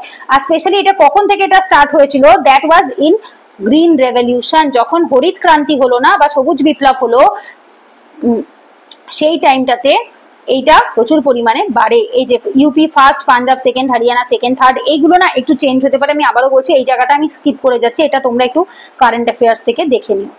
আচ্ছা, এরপরে আসবো আমরা ফেভারেবল কন্ডিশন। ফেভারেবল কন্ডিশনে কি কি বলছে দেখো, 10 থেকে 15 ডিগ্রি সেলসিয়াস শোয়িং, মানে যখন তুমি বপন করছো সেই সময় 10 থেকে 15 ডিগ্রি সেলসিয়াস তাপমাত্রা থাকতে হবে। যখন জিনিসটা পাকবে তখন 20 থেকে 26 ডিগ্রি হবে। আর হারভেস্টিং এর সময়ও তাই, মানে তুমি জিনিসটা পাকার সময় এবং যখন কাটছো সব ফসলটা, হারভেস্ট মানে কাটা, সেই সময় 21 থেকে 26 ডিগ্রি হবে। মানে শুরুর সময় ঠান্ডাটা বেশি থাকবে, আস্তে আস্তে ঠান্ডাটা কমতে থাকবে। এই সময় ঠান্ডা থাকবে, অবশ্যই কুল ক্লাইমেট হবে। ক্লাইমেট বানানটা একটু কারেকশন করে নিও। আর বৃষ্টিপাত মোটামুটি মডারেট হবে, অতিরিক্ত বৃষ্টিপাত দরকার নেই। আর রাবি যেহেতু শীতকালে হয় সেহেতু বৃষ্টিপাত এমনিই কম হয়ে থাকে। আর এখানে বৃষ্টিপাত 75 থেকে 100 সেন্টিমিটার মতো হয়ে থাকে। ওয়েল ডিফাইন্ড ফার্টাইল লুমি অ্যান্ড ক্লেইং হয়ে থাকে। গঙ্গা সতলুজ প্লেন থাকে, ব্ল্যাক সয়েল থাকে ডেকানে। এবার বিষয়টা বুঝতে হবে, আমাদের যে এই যে হুইট হয়, গম হয়, গম এক একটা জায়গায়, এক সেকেন্ড, হ্যাঁ, গম এক একটা জায়গায় এক এক রকম অবস্থাতেই হতে পারে, এক একটা মাটিতে এক এক রকম ভাবেই হয়। যেমন দেখো বলছে গঙ্গা সতলুজ প্লেনে একটু কাদা কাদা মাটি থাকে, আবার ডেকানের দিকে কালো মাটি থাকে। তো দু রকম মাটিতেই অ্যাকচুয়ালি কি হয়ে থাকে? হুইট চাষ হয়ে থাকে। ইন্ডিয়াতে কি বলছে? ওয়ার্ল্ডের 12% হুইট, ঠিক আছে, ইন্ডিয়াতে ওয়ার্ল্ড 12% হুইট পপুলেশন যে তৈরি হচ্ছে সেটা ইন্ডিয়া প্রোভাইড করছে। আবারও বললাম, পার্সেন্টেজ গুলো মুখস্থ করার আগে একবার একটু ফাইনাল চেক করে নিও যে এখনো সত্যি এই পার্সেন্টেজটা আছে নাকি 1-2% বেড়েছে বা কমেছে, কারণ 5-6 বছরে অনেক কিছুই চেঞ্জেস হয়। ঠিক আছে, আচ্ছা, এরপরে আসবো হচ্ছে সেকেন্ড মোস্ট ইম্পর্টেন্ট। ভারত, আমরা যদি ভাতের পরে কিছু খেয়ে থাকি, দ্যাট ইজ দি রুটি বা গম, রাইট? আচ্ছা, এটা কোথায় কোথায় হয়ে থাকে? Indo Gangetic plain, Malwa plateau, Himalaya up to the 2700 metre altitude. Irrigated crops, এটা ইরিগেটেড মানে জলসেচের মাধ্যমে হয়ে থাকে। কোন কোন রাজ্যগুলোতে বেশি হয়? ইউপি, পাঞ্জাব, হরিয়ানা, রাজস্থান, মধ্যপ্রদেশ। এগুলো হচ্ছে লিডিং স্টেট, মানে যারা সব থেকে হাইয়েস্টে রয়েছে। তার মধ্যে ইউপিতে সবচেয়ে বেশি রয়েছে। ঠিক আছে, এইগুলো আসলো হচ্ছে তোমাদের হুইটের মধ্যে। এরপরে আসবো আমরা মিলেটে। মিলেট বলতে কি বোঝায়? এটা এইখানে কন্ডিশন গুলো একটুখানি দেখে নাও। আগে আমি পার্সেন্টেজ পরে এখানে নিচের দিকে দিয়েছিলাম। 27 থেকে 32 ডিগ্রি সেলসিয়াস হতে হবে, মানে গরম জায়গা হতে হবে। গরম প্লাস বৃষ্টিপাত কম, 50 থেকে 100 সেন্টিমিটার বৃষ্টিপাত হবে। এইগুলো শুষ্ক এলাকায় হয়ে থাকে। ঠিক আছে, আর কি বলছে? অ্যালুভিয়াল অর লুমি সয়েল, এটা ঝুরঝুরে মাটি অথবা পলি মাটি, যে কোনো জায়গাতেই হতে পারে। এগুলো লেস সেন্সিটিভ হয়, মানে এদের মাটিতে খুব কুছ ফারাক নেই পড়তা, এরকম একটা ব্যাপার। এদের খুব একটা মানে কিছু যায় আসে না বলতে গেলে। India largest producer followed by Niger, মানে নাইজার ইজ দ্য ফার্স্ট। এটার উপরে প্রিভিয়াস ইয়ার কোশ্চেন এসে গেছে, এটাতে ইউপিএসসি পিওয়াইকিউ এসছে। ঠিক আছে, নাইজারের উপরে। এবং সুতরাং এগ্রিকালচারের জন্য এই টপিকগুলো ইম্পর্টেন্ট। আর 2023 সালটা মিলেটের ইন্টারন্যাশনাল ইয়ার ছিল, so that's why millet is important. 2023 অবশ্য চলে গেছে, বাট স্টিল তারপরেও আমাদের মনে রাখাটাই উচিত। এটা সাবসিস্টেন্স ফার্মিং এর মধ্যে পড়ছে। এটা মানুষ খাওয়া দাওয়ার জন্য ফডার ক্রপ হিসেবে এটাকে করে থাকে। ফডার মানে গবাদি পশুর খাবার। জেনারেলি এই যে মিলেট হয় না, মিলেট গুলো অ্যাকচুয়ালি মানুষ খায় কম, মানুষ তো এখন ইদানিং মানে আমি নিজেও খাই মিলেট, বাট যাই হোক আগে তো একটা টাইমে যারা হেলথ কনসিয়াস হয় না তারা জেনারেলি ভাত রুটিটাই বেশি খায়, বাট যখন কেউ হেলথ কনসিয়াস হয় তখন সে নিউট্রিশনাল ভ্যালুজ এর জন্য মিলেট খেতে স্টার্ট করে, বিকজ মিলেট লাইক এরকম একটা, ধরো তুমি 2 বাটি ভাত খাবে আর 1 বাটি ছোট 1 বাটির মিলেট খাবে, দুটোর সমান হয়ে যাবে।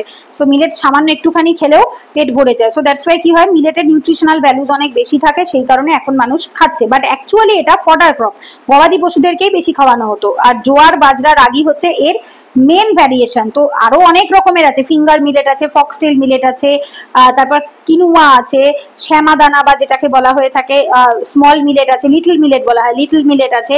মিলেটের অনেক ভ্যারিয়েশন আছে, 5 থেকে 7 রকমের মিলেটের ভ্যারিয়েশন আছে, বাট যার ভেতরে আমরা কমন যেটা জোয়ার বাজরা রাগি বার্লে এগুলোকেই আমরা খেয়ে থাকি। ওকে, জোয়ার আসছে দেখো, যেটাকে জাওয়ার ইংলিশে লেখা রয়েছে, এটা third most important after rice and wheat. মানে কি রাইস এবং হুইট খাওয়ার পরে থার্ড যেটা আমরা খাই দ্যাট ইজ হচ্ছে জাওয়ার। এটা হাই নিউট্রিশন থাকে। এগুলো খারিফ এবং রাবি দুটো সিজনেই দক্ষিণ ভারতে হয়ে থাকে, আর উত্তর ভারতে শুধুমাত্র খারিফ সিজনে হয়ে থাকে।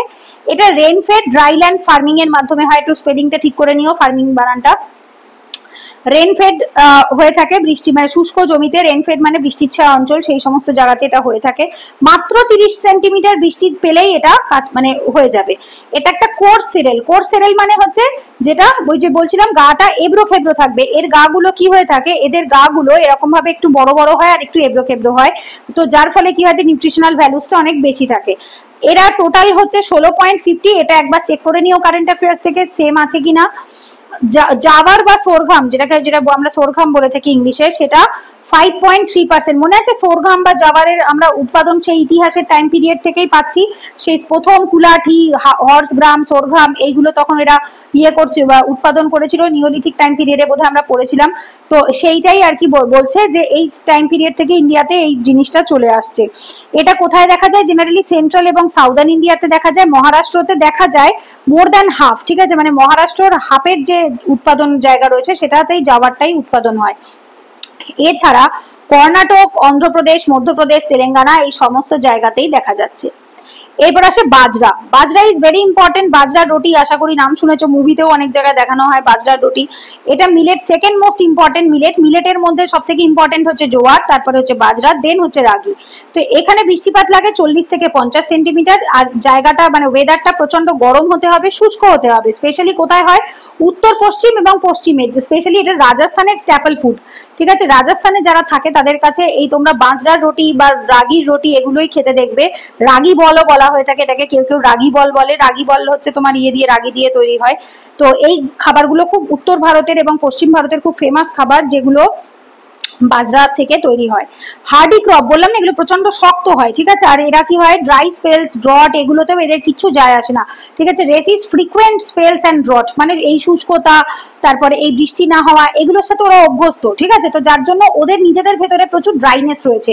তো এই কারণে কি হয়, এই শস্যগুলোকে কি করতে হয়, জলের ভেতরে সারা রাত ওভারনাইট ওয়াটারে সোক করে, জলের ভেতরে সোক করে, ওয়াটার সোক করে তারপরে খেতে হয় প্রথমত। দ্বিতীয়ত এই খাবার, এই জোয়ার বাজরা রাগি এই মিলেট গুলো খাওয়ার পরে প্রচুর পরিমাণে জল খেতে হয়। নর্মাল তুমি ধরো ভাত খাওয়ার 8 ঘন্টা পরে ধরো তুমি 1 গ্লাস জল খেলে, সেটাই তুমি যদি মিলেট খাও তোমাকে মিনিমাম 2 গ্লাস জল খেতে হবে, নাহলে হজম হবে না, পেট ব্লটিং করবে, পেট ভার হয়ে যাবে। তো তার মানে কি, এগুলোতে জল যেহেতু ওরা হয় না, এরা শুষ্ক জায়গাতেই হয়, তো দ্যাটস ওয়াই এরা ড্রট রেসিস্ট করতে পারে, ড্রাইনেস রেসিস্ট করতে পারে, প্রচন্ড শক্ত হয়, হার্ডি হয়ে থাকে।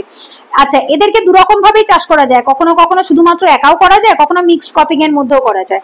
আর এই পার্সেন্টেজটা একবার চেক করে নিও, এখনো সেম আছে নাকি একটু কমেছে বেড়েছে। 5.2% of the total cropped area. রাজ্যগুলো জেনারেলি সেমই থাকে, তাও দেখে রাখো, মহারাষ্ট্র, গুজরাট, ইউপি, রাজস্থান, হরিয়ানা এই জায়গাগুলোতে হচ্ছে তোমার মেনলি এটা তৈরি হয়। এটা একটা রেইনফেড ক্রপ বললাম, যেটা ফ্ল্যাকচুয়েট করে ইয়ার টু ইয়ার, বৃষ্টি নিয়ে এদের কোনো মাথা ব্যথা নেই। Due to the introduction of the drought resistant variety and expansion of irrigation, এদের এটা পরিমাণটা চাষের বেড়ে গেছে। কেন? কারণ যত দিন যাচ্ছে বৃষ্টির পরিমাণ তো কমছে, স্পেশালি উত্তর পশ্চিম ভারতে তো বৃষ্টি কম হয়, তো সেই কারণে হচ্ছে সেই জায়গাগুলোতে ওরা ড্রট বা খরার সাথে জুজে মানে হচ্ছে লড়াই করে। ঠিক আছে, তো ওরা কি করে, ওরা নিজেদেরকে ইভলভ করে নিয়েছে, ভ্যারাইটিসটা মানে ওরা অ্যাডপ্ট করিয়ে নিয়ে সেইভাবে হলেও ওরা তৈরি হতে পারছে। এরপর আসে হচ্ছে মেজ। মেজ কি বলছে, এটা একটা রেইনফেড খারিফ ক্রপ। এইবার এটা দুটো ভাবে ইউজ হয়ে থাকে, এটা খাবার হিসেবে ইউজ হয়, গবাদি পশুর খাবার হিসেবেও ইউজ হতে পারে। কত 3.6% হয়ে থাকে। এটা বলছে 6th লার্জেস্ট, 6 নাম্বার লার্জেস্টের মধ্যে পড়ছে, সবচেয়ে বেশি আর কি তৈরি হয়ে থাকে। আর এটা স্পেসিফিক কোনো নির্দিষ্ট রিজিয়নে হয় না, এটা অনেক জায়গায় ছড়িয়ে ছিটিয়ে হয়, যেমন ইস্টার্ন ভারতে হয়, নর্থ ইস্ট ইন্ডিয়াতে হয়ে থাকে, যার ভেতর মধ্যপ্রদেশ, অন্ধ্রপ্রদেশ, তেলেঙ্গানা, কর্ণাটক, রাজস্থান এই জায়গাগুলোতে দেখা যায়। আর ইয়েল্ড মানে হচ্ছে এর যে প্রোডাক্টিভিটি, ইয়েল্ড সবচেয়ে বেশি কোথায় হয়, দক্ষিণে, আর মধ্য ভারতের দিকে আস্তে আস্তে কমতে থাকে। সেন্ট্রাল ইন্ডিয়াতে এর ইয়েল্ডটা, প্রোডাক্টিভিটিটা বা উৎপন্ন যেটা রয়েছে সেটা কমতে থাকে। আচ্ছা, এরপরে আসবো আমরা অয়েল সিড। অয়েল সিড কি বলছে, যেগুলো আমাদের ইয়ে হয়, কি বলে ওটাকে, যেগুলো দিয়ে আমাদের তেল তৈরি হয়। তেলে যেমন দেখো এই যে গ্রাউন্ড নাট মানে হচ্ছে আমাদের ওই বাদাম তেল। আচ্ছা, রেপসিড অ্যান্ড মাস্টার্ড, সর্ষের তেল। আর রেপসিড মানে রাই, রাইও একটা সর্ষের মতোই বাট ছোট দানা হয় এটা। আর মাস্টার্ডের যেটা হয়, সর্ষের দানাটা একটু বড় হয়।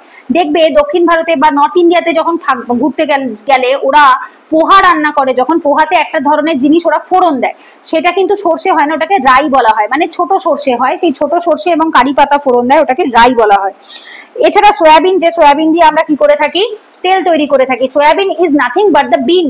এই যে বিন সবজিটা আমরা খাই, বিনসের মধ্যে যে দানাটা থাকে, সেই দানাটা দিয়ে হচ্ছে এগুলোকে লোবিয়া বলা হয়, ঠিক আছে, হোয়াইট লোবিয়া বলা হয়, বরবটি, তারপর বিনস, এদের দানাকে লোবিয়া বলা হয়। তো এই লোবিয়া গুলো হচ্ছে সয়াবিন, আর এই সয়াবিন গুলো থেকে হচ্ছে তেল নিংড়ে নিয়ে এইগুলো যে ইয়েটা থাকে, ওইটাকে কি বলে, বীজটা থাকে, সে এই বীজগুলো এরকম যে ছোট ছোট গোল গোল প্যাটার্নের এরকম টাইপের দেখতে যে বীজগুলো হয়, এই বীজগুলোর থেকে তেলটা বার করে, লিকুইডটা বার করে নিয়ে নেওয়া হয়, এবং তারপরে যে মানে ঝুরঝুরে ভাব জিনিসটা থাকে, একটা ঝুরঝুরে মানে ছোবড়া বা ছিবড়ে টাইপের একটা জিনিস থাকে, সেই ছিবড়ে গুলোকে মেশিনে দিয়ে গোল গোল করে চাংস বানানো হয়, যে চাংসটাকে আমরা সোয়া চাংস হিসাবে খেয়ে থাকি, যাতে প্রচুর হাই প্রোটিন থাকে। আর এই তেলটা কি করা হয়, সয়াবিন তেল হিসেবে মার্কেটে বিক্রি করা হয়। এরপরে আসে সানফ্লাওয়ার। সানফ্লাওয়ারের বীজও থাকে, কেউ সানফ্লাওয়ার বীজ যেমন আমরা যারা খেয়ে থাকি, আমি এগুলো সবই খাই মোটামুটি, বাট সানফ্লাওয়ারের ম্যাক্সিমাম লোকে যেটা খায় দ্যাট ইজ হচ্ছে তেল, ঠিক আছে, সূর্যমুখীর তেল বেশি চলে, বাট এই বীজটার থেকেই তেলটা বেরোয়। এরপর আসে সিসাম। সেসাম যেটা হচ্ছে, এটাকে বলা হয়ে থাকে, এটা বানানটা বোধহয় আমি ভুল লিখেছি, সেসামাম তো নয়, সেসামাম নয়, কথাটা হচ্ছে সেসমি, সেসমি বা সেসাম, এরকম ইয়ে যে সাদা তিল যেটা, সেটাকে বলা হয়, সাদা তিলকে বলে, সাদা তিলের থেকে যেটা বেরোয় সেটা হচ্ছে তিল তেল বলা হয়। এটা বানানটা বোধহয় ভুল আছে, সেসামাম ঠিক নয় উচ্চারণটা, সেসমি সিড বলা হয়, সেসিমি, ঠিক আছে, সেসমি সিড বলে। তো যাই হোক, একবার স্পেলিংটা একটুখানি চেক করে নিও, বোধহয় স্পেলিংটা আমি ভুল লিখেছি। আচ্ছা, এরপর আসছে কি গ্রাউন্ড নাট। এবার একটা একটা করে আমরা অয়েল সিড গুলো বুঝবো। আগে বুঝি অয়েল সিডের কন্ডিশন কেমন থাকে। দেখো বলছে কি, অয়েল সিডে 15 থেকে 30 মানে ডিগ্রি সেলসিয়াস অব্দি তাপমাত্রা থাকতে লাগে, আর বৃষ্টিপাত 30 থেকে 75 সেন্টিমিটার বৃষ্টিপাত হলেই হয়ে যায়। মাটি কেমন হবে, একটু লুমি হবে বা ক্লেই হতে পারে। এর যে ড্রেনিংটা হবে সেটা জেনারেলি স্যান্ডি লুম হয়, ঠিক আছে। আর এখানে কি কি হয়ে থাকে, যেমন দেখো ground nut, rapeseed, mustard, soybean, sunflower, যেগুলো আমরা বললাম। কোন কোন জায়গায় দেখা যায়, মালবা প্ল্যাটুতে দেখা যায়, মারাঠাওয়াড়াতে দেখা যায়, যেটা মহারাষ্ট্র এলাকা, গুজরাটে, রাজস্থানে, তেলেঙ্গানাতে, রায়সালনাতে, অন্ধ্রপ্রদেশে, যেটা কর্ণাটক প্ল্যাটুতে এখানে। এছাড়া মেন প্রডিউসার যদি বলি, মধ্যপ্রদেশ, রাজস্থান, মধ্যপ্রদেশ, রাজস্থান, মহারাষ্ট্র, গুজরাট, এরা হচ্ছে মেন প্রডিউসার। আর টোটাল কত, 14% অফ টোটাল এরিয়া, টোটাল এরিয়ার 14% হচ্ছে এটা হয়ে থাকে। আচ্ছা, এইবার একটা একটা করে আমরা দানাগুলো মানে ইয়েগুলো দেখবো, যেগুলো থেকে তেল তৈরি হচ্ছে। রেইনফেড খারিফ ক্রপ, রেইনফেড খারিফ ক্রপ খারিফ সিজনে হয়, বাট বৃষ্টিপাতের খুব একটা দরকার হয় না। রেইনফেড মানে বৃষ্টির ছায়া অঞ্চলেও হতে পারে, ড্রাই ল্যান্ড গুলোতেও হতে পারে, অত বেশি বৃষ্টির জলের প্রয়োজন হয় না। আর সাউথ ইন্ডিয়াতে এটা রাবি ক্রপ হিসাবে শীতকালে হয়ে থাকে। ট্রপিক্যাল ক্রপ দেখো যখন হয়, বেশি বৃষ্টি লাগে না এদের, 50 থেকে 70 সেন্টিমিটার বৃষ্টিপাত হলেই এরা হয়ে যায়। আর গ্রাউন্ড নাটের 3.6% হচ্ছে তোমার এরিয়া কভার হচ্ছে। গ্রাউন্ড নাট হচ্ছে কোনগুলো বলো তো, যেটাকে আমরা কি যেন বলি, বাদামটা, ওই যে চীনা বাদাম, দ্যাট ইজ হচ্ছে গ্রাউন্ড নাট, যে নাট থেকে বাদাম তেল তৈরি হয় আর কি। আচ্ছা, গুজরাট, তেলেঙ্গানা, অন্ধ্রপ্রদেশ, তামিলনাড়ু, কর্ণাটক, মহারাষ্ট্র, এগুলোতে বেশি হয়ে থাকে। সবচেয়ে বেশি তামিলনাড়ুতে রয়েছে, আর সবচেয়ে কম রয়েছে তেলেঙ্গানা, অন্ধ্রপ্রদেশ, কর্ণাটকে। এরপর আসে রেপসিড এন্ড মাস্টার্ড। মাস্টার্ড কি বলছে দেখো, এই যে দেখবে রাই, সরসো, তোরিয়া, তারামিনা, এক একটা নাম রয়েছে। বেসিক্যালি সবগুলোই সর্ষে, কিন্তু সর্ষের মধ্যেও অনেক ভ্যারিয়েশন হয়, ছোট দানা, বড় দানা, সাদা সর্ষে, কালো সর্ষে। দেখবে সর্ষের মধ্যেই কত রকম আছে, সাদা সর্ষে আছে, কালো সর্ষে আছে, তারপরে হচ্ছে তোমার এই তিলেও তাই, কালো তিল আছে, সাদা তিল আছে, রাই রয়েছে ছোট দানা, সর্ষে হচ্ছে বড় দানা। তো এগুলো এখানে তৈরি হচ্ছে। আর এটা হয় কখন, সাবট্রপিক জায়গাগুলোতে হয়ে থাকে রাবি সিজনের টাইমে, specially north West, central part, এই জায়গাগুলোতে। এরা প্রচন্ড ফ্রস্ট সেন্সিটিভ ক্রপ, মানে এরা একদম বরফ নিতে পারে না, এরা একদমই বরফ সহ্য করতে পারে না। আর এরা যে চাষটা হয় তার 2/3 হয় হচ্ছে ইরিগেশনের মাধ্যমে। কিসের মাধ্যমে? ইরিগেশনের মাধ্যমে।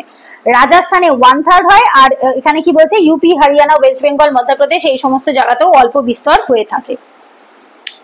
আচ্ছা, এরপর আসবো সয়াবিন। সয়াবিন কি বলছে, মধ্যপ্রদেশ, মহারাষ্ট্রতে মেজর হয়ে থাকে। 90% প্রডিউসার হচ্ছে সয়াবিনের মধ্যপ্রদেশ আর মহারাষ্ট্র। যার জন্য খেয়াল করে দেখবে একটা জিনিস, সয়াবিনের প্যাকেটের দাম তো অলমোস্ট ইন্ডিয়াতে সব জায়গাতেই সমান, যেহেতু ওটা প্যাকেজ ফুড। আদারওয়াইজ যে বিনস বলে যে জিনিসটা আমরা খাই, এই বিনসের দাম পশ্চিমবঙ্গে সবসময় বেশি থাকে। 100 টাকা কেজি, 120 টাকা কেজি, এরকম করে বিনসের দাম থাকে। তাই এটা তো নর্মাল শীতকালেই বললাম, বাট অন্য টাইমেতে এক এক সময় এর থেকেও অনেক বেশি হয়, কারণ পশ্চিমবঙ্গে বিন উৎপাদন সেরকম হয় না, আমরা অন্য রাজ্য থেকে এটাকে আমরা নিয়ে আসি, সো দ্যাটস ওয়াই ট্রান্সপোর্ট কস্টটা এর সাথে ইনক্লুডেড থাকে। সানফ্লাওয়ার, সূর্যমুখী কোথায় হয়? কর্ণাটক, অন্ধ্রপ্রদেশ, তেলেঙ্গানা, মহারাষ্ট্র। এটা একটা মাইনার ক্রপ কোথায়? নর্থ ইন্ডিয়াতে। নর্থ ইন্ডিয়াতে সেরকম পরিমাণে হয় না। সেসেমি হচ্ছে সাদা তিল, যেটা বা যে কোনো তিলকেই বলা হয়, কালো তিল হয়, সাদা তিল হয়। ওয়ার্ল্ড প্রোডাকশনের 1/3 ইন্ডিয়াতেই তৈরি হচ্ছে। এটা একটা রেইনফেড খারিফ ক্রপ। পশ্চিমবঙ্গতে তিল প্রোডাকশন সবচেয়ে বেশি হয়, লার্জেস্ট প্রডিউস হয় পশ্চিমবঙ্গে। তারপরে গুজরাট, রাজস্থান, মহারাষ্ট্র। যার জন্য খেয়াল করবে, তিল পশ্চিমবঙ্গে যেহেতু বেশি উৎপাদন হয়, আমাদের এখানে অত বেশি তিলের দাম হয় না, তিলের দাম তুলনামূলক কম হয়, ঠিক আছে। স্পেশালি কালো তিলের দামটা কম থাকে, সাদা তিলের দামটা বেশি থাকে একটু। এরপর আসবো আমরা ক্যাশ ক্রপে। ক্যাশ ক্রপ কোনগুলো? যেগুলো এই যে বললাম 15% ক্রপ এরিয়ার মধ্যে পড়ছে, আর 40% এগ্রিকালচার প্রোডাকশন ভ্যালু এটা দিচ্ছে। সেই সময় 2020-21 সালে দিত, এবার এটা এখন অবশ্যই বেড়ে গেছে। এগ্রিকালচারাল প্রোডাকশন বা ক্রপ এরিয়া জেনারেলি সেম থাকে, খুব বেশি বদলায় না, বাট প্রোডাকশন যেটা থাকে সেটা ইয়ার টু ইয়ার চেঞ্জ হয়। আচ্ছা, এইবার ফার্স্ট আসছে কি, এর ভেতর থেকে আমরা পড়বো কটন। আচ্ছা, তুলো করব, তারপরে টাইপস অফ কটন দেখবো, কটন কত রকমের রয়েছে, স্পেশালি এই যে বিটি কটন আছে, তারপর সেকেন্ডে আসছে জুট, থার্ডে আসছে সুগার ক্যান, মানে হচ্ছে এই যেটাকে আমরা কি বলি, নামটা ভুলে গেলাম, রস খাই যেটার, আখের রস। আচ্ছা, এরপর আসবো ক্যাশ ক্রপে। ক্যাশ ক্রপে কি বলছে দেখো এখানে, এক সেকেন্ড। কটন ফার্স্ট আসছে কি, ট্রপিক্যাল এবং সাবট্রপিক্যাল ক্রপ, এটা দুটো জায়গাতেই হতে পারে। আর কতটা লাগে? 20 থেকে 21 থেকে 30 ডিগ্রি সেলসিয়াস তাপমাত্রা থাকতে লাগে। বৃষ্টিপাত অত বেশি দরকার পড়ে না, বেশি বৃষ্টি হলে আবার তুলো নষ্ট হয়ে যায়, যার জন্য 50 থেকে 100 সেন্টিমিটার বৃষ্টি যথেষ্ট। এইটা ব্ল্যাক সয়েলে খুব ভালো হয়, আমরা একটু ইয়েতেই পড়েছিলাম মনে আছে, সয়েল চ্যাপ্টার পড়ার সময়, যার জন্য ওটাকে ব্ল্যাক সয়েল বলা, ব্ল্যাক কটন সয়েল বা রেগুর সয়েলও বলা হয়। এই যে রেগুর লাভা সয়েল, যেটা কোথায় রয়েছে? ডেকান প্ল্যাটু, গুজরাটে, সেখানে এটা বেস্ট হয়। যার জন্য এই যে ভারতের ম্যানচেস্টার কাকে বলে? আমেদাবাদকে বলে। আমেদাবাদ কোথায় অবস্থিত? গুজরাটে। সো মহারাষ্ট্র, গুজরাট, এই সমস্ত জায়গাতে কটনের প্রোডাকশন ভালো হয় বলে, কেন ভালো হয়? Because of the black soil. ভালো হয় বলে এই জায়গাগুলোতে কি হয়ে থাকে, বস্ত্র বয়ন শিল্প বা টেক্সটাইল ইন্ডাস্ট্রিও ভালো হয়ে থাকে। এইবার এই যে তুলোটা, এই তুলোটার অনেক রকম ভ্যারিয়েশনস রয়েছে। যেমন কি কি ভ্যারিয়েশনস রয়েছে দেখো, শর্ট স্ট্যাপল যেটা ইন্ডিয়ান টাইপ রয়েছে, লং স্ট্যাপল যেটা আমেরিকান টাইপ রয়েছে, ঠিক আছে। এইবার এই যে নার্মা বলে যেটা রয়েছে নর্থ ওয়েস্ট ইন্ডিয়াতে, সেটা হচ্ছে আমেরিকান টাইপটাকেই বলা হয়ে থাকে। আর এটা কত? 4.7% এরিয়াতে, 4.7% এরিয়ার মধ্যে এটা পড়ছে। আচ্ছা, এরপরে আসবো আমরা, ইন্ডিয়া হচ্ছে লার্জেস্ট প্রডিউসার, অলরেডি বললাম। এটা কিসের বেসিসে? 2018-19 ডেটার বেসিসে। এগুলো কারেন্ট অ্যাফেয়ার্স থেকে দেখো। এরা এই যে ইম্পর্টেন্ট, অ্যাটাক, পেস্ট এবং ডিজিজ থেকে, রোগ এবং পোকামাকড় থেকে এরা নিজেদেরকে, মানে প্রচুর অ্যাটাক এরা সহ্য করে, কারণ যার জন্য কি হয়ে থাকে, কটনকে আমরা কি করেছি, জিএম ক্রপে পরিণত করেছি, যার নাম দিয়েছি আমরা কি, বিটি কটন। বিটি কটন একটু বাদেই আমরা দেখবো, বা সায়েন্স অ্যান্ড টেক পড়েছি যারা, তারাও পড়েছি। যাই হোক, 3টে এরিয়া রয়েছে, কোথায় কোথায় হয় দেখো, পাঞ্জাব, হরিয়ানা, নর্থ রাজস্থানে, তারপরে হয় গুজরাট, মহারাষ্ট্রতে পশ্চিমে, এবং প্ল্যাটু অফ অন্ধ্রপ্রদেশ, কর্ণাটক, তামিলনাড়ুতে। এবং এখানে কি দেখা যায়, চিপ এবং এফিসিয়েন্ট লেবার, মানে অল্প পয়সাতে সস্তা লেবার এবং এফিসিয়েন্ট লেবার আমরা দেখতে পাই এই কটন বা বস্ত্রবয়ন শিল্পগুলোর মধ্যে। আচ্ছা, এরপরে আসবো হচ্ছে কি বলছে দেখো, টাইপস অফ কটন, তাই কত ধরনের কটন রয়েছে। লং স্ট্যাপেল কটন, যেগুলো স্ট্যাপেল গুলো কত হয়, লম্বা লম্বা হয়, যেটাতে ফাইবার গুলো, জুট গুলো কি হয়ে থাকে, তন্তুটা লম্বা হয়, লংগেস্ট ফাইবার কত 24 থেকে 27 মিলিমিটার অব্দি লম্বা হয়। এটা কোয়ালিটি ক্লথ, মানে দামি কাপড় তৈরির জন্য এটা ব্যবহার করা হয়ে থাকে। আর এর যে প্রোডাকশন ম্যাক্সিমাম ইন্ডিয়াতে যা মানে তুলো তৈরি হয় তার more than 50%, half of the production হয় কি এই কটন গুলোর থেকে, ঠিক আছে। So half of the production হচ্ছে এই কটন থেকে। কোথা থেকে হচ্ছে, পাঞ্জাব, হরিয়ানা, মহারাষ্ট্র, তামিলনাড়ু, অন্ধ্রপ্রদেশ, গুজরাট, তারপরে হচ্ছে মধ্যপ্রদেশ, এই জায়গাগুলোতে। এইটা গেল লং স্ট্যাপল কটন, এটাকে বলা হচ্ছে long staple cotton, long staple cotton, medium staple cotton, short staple cotton, ঠিক আছে, এটা আন্ডারলাইন করে রাখো। ওকে, এইবার এই যে মিডিয়াম স্ট্যাপল কটন 20 থেকে 24 মিলিমিটার অবধি হয়, যেটা 44% এরিয়াতে কভার করছে। যেমন দেখো রাজস্থানে, পাঞ্জাবে, তামিলনাড়ুতে, মধ্যপ্রদেশে, ইউপিতে, কর্ণাটকে, মহারাষ্ট্রতে। তারপর আসে শর্ট স্ট্যাপল কটন, যেটা লেস দ্যান 20 মানে মিলিমিটার লং, যেটা খুবই বাজে কাপড় বা ইনফিরিয়ার ক্লথ, যেটা আমরা বলি না যে দেখ কাপড়ের কোয়ালিটিটা খুবই খারাপ, তো সেই ধরনের কাপড়গুলো তৈরি হয়ে থাকে হচ্ছে শর্ট স্ট্যাপল কটন দিয়ে, যেটা মাত্র 6% প্রোডাকশন হয়। তার মানে লং স্ট্যাপল কত হচ্ছে 50%, পরেরটা কত হলো 44%, আর তারপরেরটা কত হলো 6%। এটা কোথায় কোথায় দেখা যায়, ইউপিতে অল্প বিস্তর, অন্ধ্রপ্রদেশে, রাজস্থানে, হরিয়ানাতে, পাঞ্জাবে, ঠিক আছে। এছাড়া তুলো চাষ এদিক ওদিক করে সব জায়গায় হয়, পশ্চিমবঙ্গেও টুকটাক হয়, বাট প্রপার চাষ হয়েতে হয় না। পশ্চিমবঙ্গে আমাদের পেছনের বাড়িতেই আর কি তুলো গাছ ছিল, আমার নিজেদের বাড়িতেও ছোটবেলায় আমরা তুলো গাছ দেখেছি, শিমুল তুলো, যেটা জেনারেলি হয় টুকটাক আশেপাশে দেখা যায়। এবার বিষয়টা হচ্ছে এখানে প্রপার ওয়েতে চাষ করার মতো করে হয় না, সেটা কোথায় হয়ে থাকে, এই যে আমাদের দক্ষিণের যে রাজ্যগুলো রয়েছে, নর্থ ওয়েস্ট সাইডে, উত্তর পশ্চিম সাইডে যে রাজ্যগুলো রয়েছে, ডেকান ট্র্যাপ রয়েছে, সেই সমস্ত জায়গায় দেখা যায়। এবার আছে বিটি কটন। বিটি মানে হচ্ছে ব্যাসিলাস থুরিনজিনেসিস, ঠিক আছে। এই যে ব্যাকটেরিয়াম ব্যাসিলাস থুরিনজিনেসিস বানানটা ভুল রয়েছে, একটু একসাথে হবে, ঠিক আছে, এই থুরিনজিনেসিস বানানটা একসাথে। ব্যাকটেরিয়াম ব্যাসিলাস থুরিনজিনেসিস, এটা একটা গুড ব্যাকটেরিয়া, যে গুড ব্যাকটেরিয়াটাকে কটনের সাথে অ্যাড অন করা হয়েছে কিসের মাধ্যমে, জেনেটিক মডিফিকেশনের মাধ্যমে। জেনেটিক মডিফিকেশন এটা আমি তোমাদের ক্লাসে বুঝিয়েছিলাম, মনে করে দেখো, যখন আমরা সিস্যাট এর কম্প্রিহেনশন ক্লাস করছিলাম সেখানে আমি জিএম ক্রপ বুঝিয়েছিলাম, জিএম, এবং যখন সায়েন্স অ্যান্ড টেক পড়বো সেখানে তো আমরা ডিটেলে বুঝবো, বাট আমি তোমাদের সিস্যাট ক্লাসেও জিএম ক্রপ বুঝিয়েছিলাম। সেইখানেই বলেছিলাম যে কোনো পার্টিকুলার একটা ক্রপের ধরো নির্দিষ্ট একটা জায়গায় প্রবলেম হয়েছে, সেইটাকে বাইরে বার করে বাদ দিয়ে তার জায়গায় একটা নতুন জিনিস অ্যাড করে দেওয়া হয়, সেইভাবে করে জেনেটিক্যালি ইঞ্জিনিয়ারিং করা হয় বা মডিফাই করা হয়, চেঞ্জ করা হয়। সেই রকম ভাবে সেই কটনের মধ্যে, তুলোর মধ্যে একটা নতুন গুড ব্যাকটেরিয়া ঢোকানো হয়েছে, যার নাম ব্যাসিলাস থুরিনজিনেসিস, যেটা কিনা একটা টক্সিন প্রডিউস করে, যে টক্সিনটার নাম হচ্ছে বিটি টক্সিন। এই শর্টে এটাকে বিটি টক্সিন বলা হয়ে থাকে, যেটা কিনা ডিস্ট্রয় করে সার্টেন কাইন্ড অফ পেস্ট, যেটার নাম হচ্ছে পিঙ্ক বলওয়ার্ম। এখানে নামটা শুধু পেস্ট বলওয়ার্ম লেখা রয়েছে, ওটার কালারটা পিঙ্ক কালার হয়, যার জন্য এটাকে পিঙ্ক বলওয়ার্ম বলে। বেসিক্যালি তখন যে সময় নোটটা লিখেছে অত ডিটেল আমি জানতাম না, পরে পড়েছি এগুলো যেহেতু। তো পেস্ট যে পোকাটা থাকে তাকে বলওয়ার্ম বলে, বাট এটাকে পিঙ্ক বলওয়ার্ম বলে। তো এটাকে ইন্ট্রোডিউস করা হয়েছে কিসের মাধ্যমে, জেনেটিক মডিফিকেশনের মাধ্যমে। এটা ফার্স্ট এসেছিল ইউএসএ তে 1995 এ, চায়নাতে 1997 এ, ইন্ডিয়াতে 2002 সালে। বাট এটার অ্যাকচুয়াল যে কাজ যদি বলতে পারো বা কারেন্ট অ্যাফেয়ার্সে খুব জিজ্ঞেস করছে, সেটা হচ্ছে লাস্ট 2022-23 বা 24-25 সাল থেকে এটা থেকে বেশি কোশ্চেন জিজ্ঞেস করছে, বা দেখতে পাচ্ছি নিউজেও বারবার ঘুরে ফিরে আসছে। তো যদি জিজ্ঞেস করে ফার্স্ট কোথায়, ইউএসএ তে 1995, চায়না 1997, ইন্ডিয়া 2002। আচ্ছা, এগুলো গেল কটন। এরপরে আসবো আমরা জুটে। জুটে কি বলছে দেখো, জুট মানে পাট, পাটও হচ্ছে একটা তন্তু বা ফাইবার ক্রপ। এটা সেকেন্ড মোস্ট ফাইবার ক্রপ, কার পরে, কটনের পরে। এখানে জলীয় বাষ্প খুব ভালো হতে লাগে 80 থেকে 90 ডিগ্রি, মানে বাতাসে যদি জলীয় বাষ্প না থাকে পাট হবে না, ঠিক আছে। পশ্চিমবঙ্গ এবং অ্যাডজয়িং যে ইস্টার্ন এলাকা, পশ্চিমবঙ্গ এবং তার পূর্বের যে রাজ্যগুলো রয়েছে সেখানে পাট তৈরি হয়। বাট যখন ইন্ডিয়া পাকিস্তান ভাঙলা, মানে যখন বাংলাদেশ, ইন্ডিয়া, পাকিস্তান এগুলো ভাগ হয়েছে, তখন পার্টিশনের সময় ইস্ট পাকিস্তান বা বাংলাদেশে প্রচুর পাট তৈরির এলাকা চলে গেছিল। তো এখন বর্তমানে ওয়েস্ট বেঙ্গলে 3/4 যে পাটটা তৈরি হয় সেটাই রয়েছে। আর এটা এক্সস্ট হচ্ছে, দিনকে দিন কমছে। কেন, সয়েল ফার্টিলিটি র্যাপিডলি, তো মাটির যে উর্বরতা সেটা দিনকে দিন এক্সস্ট হয়ে যাচ্ছে, কমে যাচ্ছে, টায়ার্ড হয়ে পড়ছে মাটিটা, তো যার ফলে ফার্টিলিটিটা, উর্বরতা শক্তিটা কমে গেছে। বলছে ভারতবর্ষের 99% পাট আসে কোথা থেকে, পশ্চিমবঙ্গ, বিহার, আসাম, অন্ধ্রপ্রদেশ, ওড়িশা এগুলোর থেকে।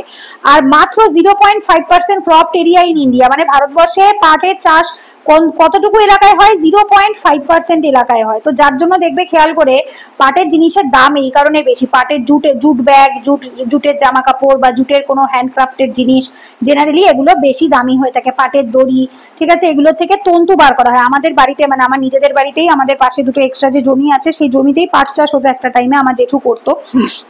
তো ওখানটাতে জল দিয়ে ভরিয়ে রাখতো, ঠিক আছে। ওটা কি করা হয়, একটা জলাশয় বা একটা জলাভূমি মতো তৈরি করা হয়, ওর মধ্যে পাট গাছগুলোকে শাকটা কেটে খেয়ে নিয়ে গাছের যে কাণ্ডগুলো থাকে ওগুলোকে ওর মধ্যে করে ভিজিয়ে রাখা হয়, ফেলে রাখা হয় মাসের পর মাস ধরে। এবার তারপর সেই পচে বিচ্ছিরি একটা গন্ধ বেরোয়, সে আশেপাশে মনে হতো যেন সবসময় পটির গন্ধ, পাট পচা গন্ধ, খুবই বাজে একটা মারাত্মক গন্ধ।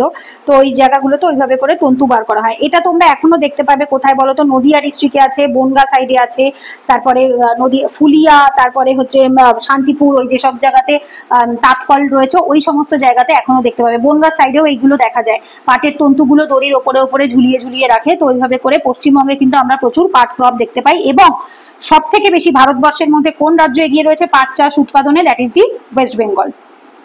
এরপর আসে সুগার ক্যান। সুগার ক্যান মানে হচ্ছে আখ চাষ, আর এর ভেতর জেনারেলি কে এগিয়ে থাকে, ইউপি এগিয়ে থাকে। 21 থেকে 27 ডিগ্রি সেলসিয়াস টেম্পারেচার লাগে, 75 থেকে 100 সেন্টিমিটার বৃষ্টিপাত লাগে। এটা একটা ট্রপিক্যাল ক্রপ, হ্যাঁ, এটা ট্রপিক জোনে হয়ে থাকে জেনারেলি। এটা সাব হিউমিড টাইমে হয় এবং হিউমিড ক্লাইমেটে হয়, মানে বাতাসে সামান্য পরিমাণ হলেও জলীয় বাষ্প থাকতে লাগবে।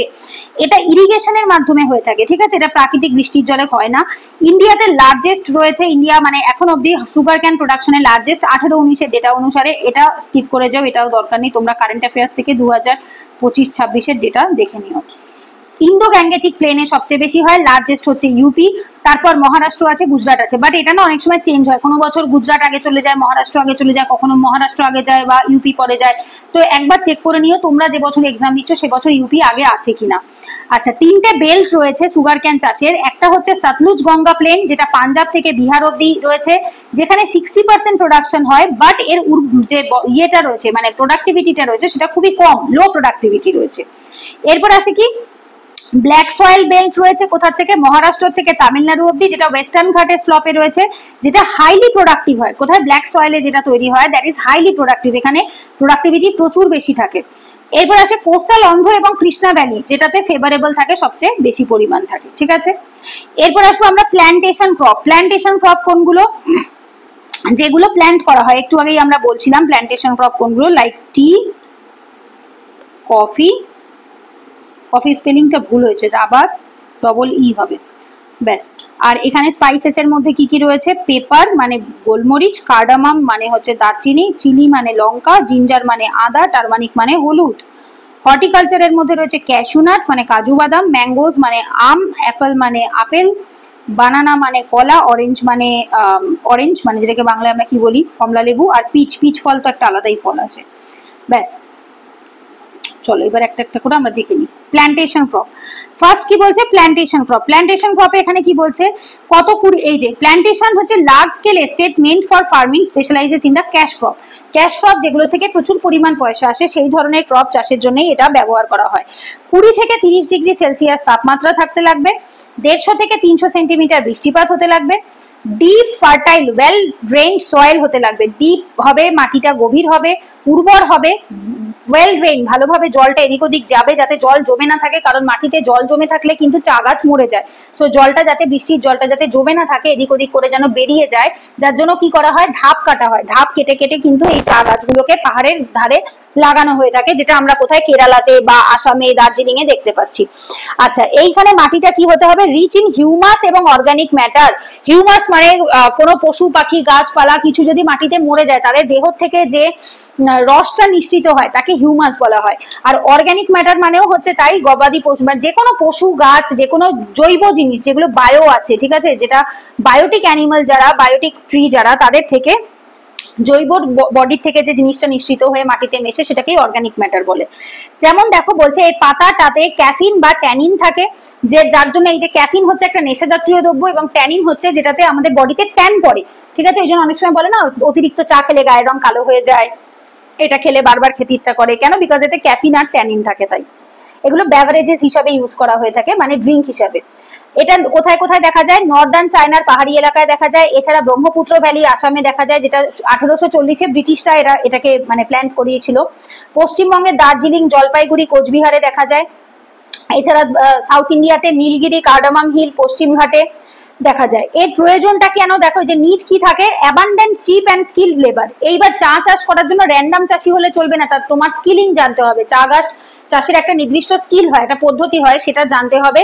এবং কি হচ্ছে লাগবে, সস্তা লাগবে, ঠিক আছে, চিপ, যে অ্যাবান্ডেন্ট চিপ এবং লেবার দরকার হয়। এই চা গাছে আমরা চা চাষের এখানে আমরা প্রচুর মহিলা এমপ্লয়ি দেখতে পাই, যে মহিলারা পিঠের মধ্যে একটা ধরনের ব্যাগ মতো লাগিয়ে তার ভেতরে করে চা পাতাগুলোকে ফেলতে থাকে। ইন্ডিয়া কি বলছে, সেকেন্ড পজিশনে থাকে চায়নার পরে আসাম, যার ভেতরে ইন্ডিয়ার মধ্যে আসাম হচ্ছে লার্জেস্ট জায়গাতে রয়েছে, মানে লার্জেস্ট প্রডিউস করে কি আসাম। আচ্ছা, কিন্তু কোয়ালিটির দিক থেকে যদি বলি তাহলে দার্জিলিং টি হচ্ছে সব থেকে বেস্ট কোয়ালিটির টি।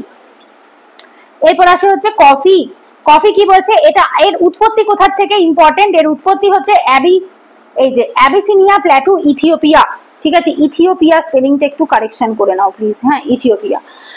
এইটা ফার্স্ট টাইম রেইজ করেছিলেন কে? বাবা বুদান হিল অফ কর্ণাটকা। এই যে কোথায় হচ্ছে এটা, বাবা বুদান পাহাড় যেটা রয়েছে কর্ণাটকে, সেখানে এটা প্রথম হয়। 1820-এর দশকে চিকমাগুলুর, কর্ণাটকে, এটা আমি শর্টে কর্ণা লিখে দিয়েছিলাম, চিকমাগুলুরে এটা ফার্স্ট স্টার্ট হচ্ছে। এছাড়াও কেরালার ওয়েবানাদ, তারপর হচ্ছে শিবরাইজ, নীলগিরি তামিলনাড়ুতে, এখানে ব্রিটিশরা এটা কফি চাষ করতে স্টার্ট করে। কত টেম্পারেচার লাগে? 15 থেকে 20 ডিগ্রি। বৃষ্টিপাত লাগে 150 থেকে 200 সেন্টিমিটার। ভালোই বৃষ্টিপাতের দরকার হয়, তবে বৃষ্টি মাটিতে জমে থাকলে চলবে না, ওয়েল ড্রেন হতে হবে, ডিপ ফ্রিবল লুম সয়েল হতে হবে, মাটি ভালো কোয়ালিটির হতে হবে। এটা একটা ট্রপিক্যাল ক্রপের মধ্যে পড়ে। কর্ণাটক 71%, কেরালা 22%, তামিলনাড়ু 6.5% প্রডিউস করে থাকে।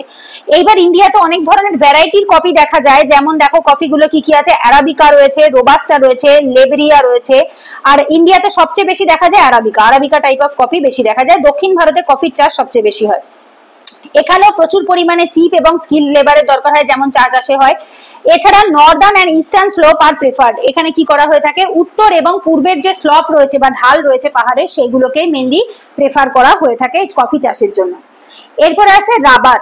রাবার কোথায় হচ্ছে দেখো, লেটার অফ হ্যাভিয়া ব্যাসিলিস, এই জায়গাটাতে হচ্ছে তোমার ইয়েল্ড কত থাকছে, 5 থেকে 7 বছর আফটার প্ল্যান্টিং। মানে একটা রাবার গাছ তৈরি হতে 5 থেকে 7 বছর মিনিমাম সময় লেগে যাচ্ছে এটা তৈরি হতে। তো এর যে ইয়েল্ড বা ইয়েটা থাকে, মানে যে প্রোডাক্টিভিটিটা থাকে, সেটা লং টার্মে, কারণ রাবার তৈরি হতে গাছ মানে জাস্ট লাগালাম আর সাথে সাথে 1-2 বছরে হয়ে গেল সেরকমটা। 25 থেকে 35 ডিগ্রি তাপমাত্রা, 200 থেকে 200 সেন্টিমিটার মতো হিউমিডিটি থাকে। রেইনফল সারা বছরই মোটামুটি থ্রু আউট দ্য ইয়ার বৃষ্টি হতে লাগবে।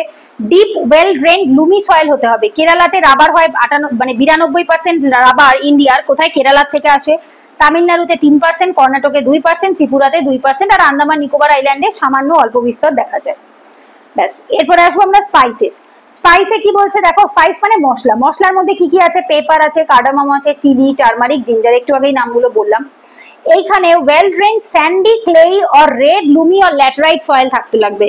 বৃষ্টির জল জমলে চলবে না, ওয়েল ড্রেন হতে হবে, বালি হতে হবে, ক্লেই একটু হালকা কাদা কাদা থাকতে হবে, লাল রঙের ঝুরঝুরে মাটি হতে হবে, ল্যাটেরাইট সয়েল হতে হবে। যে কোনো একটা এই ধরনের যদি থাকে তবেই এই জায়গাগুলোতে স্পাইস বা মশলা তৈরি হয়। জেনারেলি কোথায় দেখা যায়, দক্ষিণ Bharat is very famous for হচ্ছে স্পাইসেস। মনে করে দেখো, আমরা হিস্ট্রি পড়েছি, হিস্ট্রিতে আমরা কি দেখেছিলাম, যারা যে সমস্ত ইউরোপিয়ান পাওয়ার ইন্ডিয়াতে এসছে তাদের ম্যাক্সিমাম ইডিওলজি কি ছিল, হচ্ছে এই দক্ষিণ ভারতের যে স্পাইস প্রোডাকশনসটা সেটার উপরে এদের চোখ ছিল।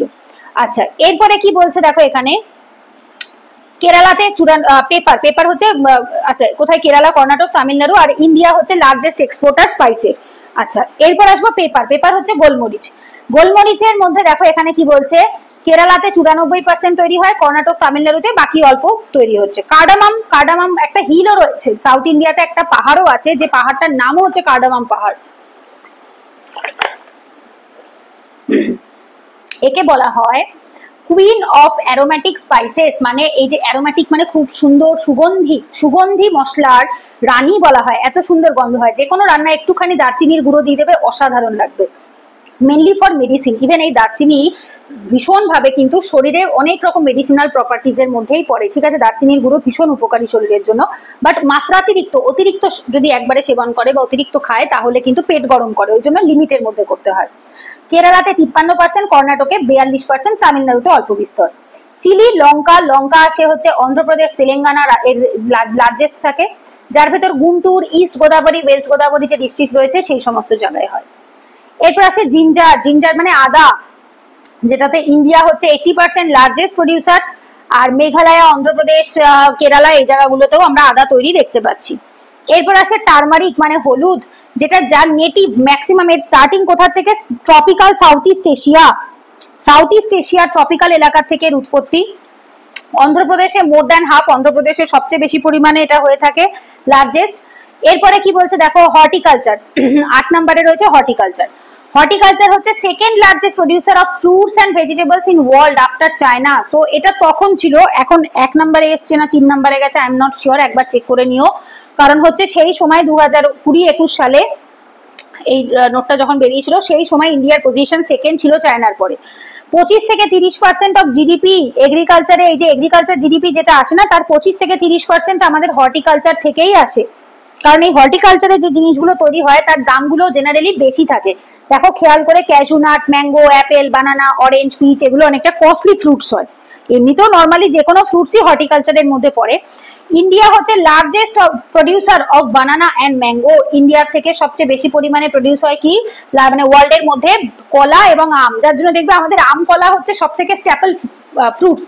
যেরকম ভাত ডাল একটা কমন খাবার ভারতীয়দের কাছে, তেমনি আম কলাটাও একটা স্ট্যাপল ফ্রুটস এর মধ্যে পড়ে, যে আমরা এটা মানে on an average almost every day খেয়ে থাকি। আর আগে তো গরমকালের জন্য আমের জন্য গরমকালে অপেক্ষা করে থাকতে হতো, এখন সারা বছরই আম পাওয়া যাচ্ছে। এরপরে আসে ক্যাশু নাট। ক্যাশু নাট হচ্ছে ড্রাই ফ্রুটস, যেটা আমরা ড্রাই ফ্রুটস বলে থাকি এটাকে। এটা actually it is not a dry fruit, এটা যাদের ধারণা তাদের মানে ভুল ধারণা। মানে কাজু নাটটা ফ্রুটস, বাট এটা ড্রাই নয়, এটা একটা মানে ফলটাই ড্রাই এর মতো। ড্রাই ফ্রুটস আর নাটস এর মধ্যে একটা ডিফারেন্স আছে, হ্যাঁ, অনেকে গুলিয়ে ফেলে, আমি একটু তোমাদের বলে দিই, it is not a dry fruits. Dry fruits হয় যে ফলটাকে শুকিয়ে রাখা হয়, যেমন হচ্ছে কিশমিশ। কিশমিশ ইজ আ ড্রাই ফ্রুট, মানে ওটা একটা আঙুরকে শুকিয়ে বানানো হয়েছে। বা রেইজিন যেটাকে বলা হয়, বা ব্ল্যাক কারেন্ট যেটা, তারপরে হচ্ছে ওটাকে কি যেন বলা হয়ে থাকে, অ্যাভোকাডো, এইগুলো হচ্ছে জেনারেলি ড্রাই ফ্রুটস হয়, যেগুলো কোনো রসালো ফলকে রোদে শুকিয়ে ড্রাই করা হয়েছে, সেটাকে ড্রাই ফ্রুটস বলে। But cashew nut is come under the nut family, nut ফ্যামিলির মধ্যে আসে, ঠিক আছে। Ground nut, cashew nut, almond, these all are come under the nuts.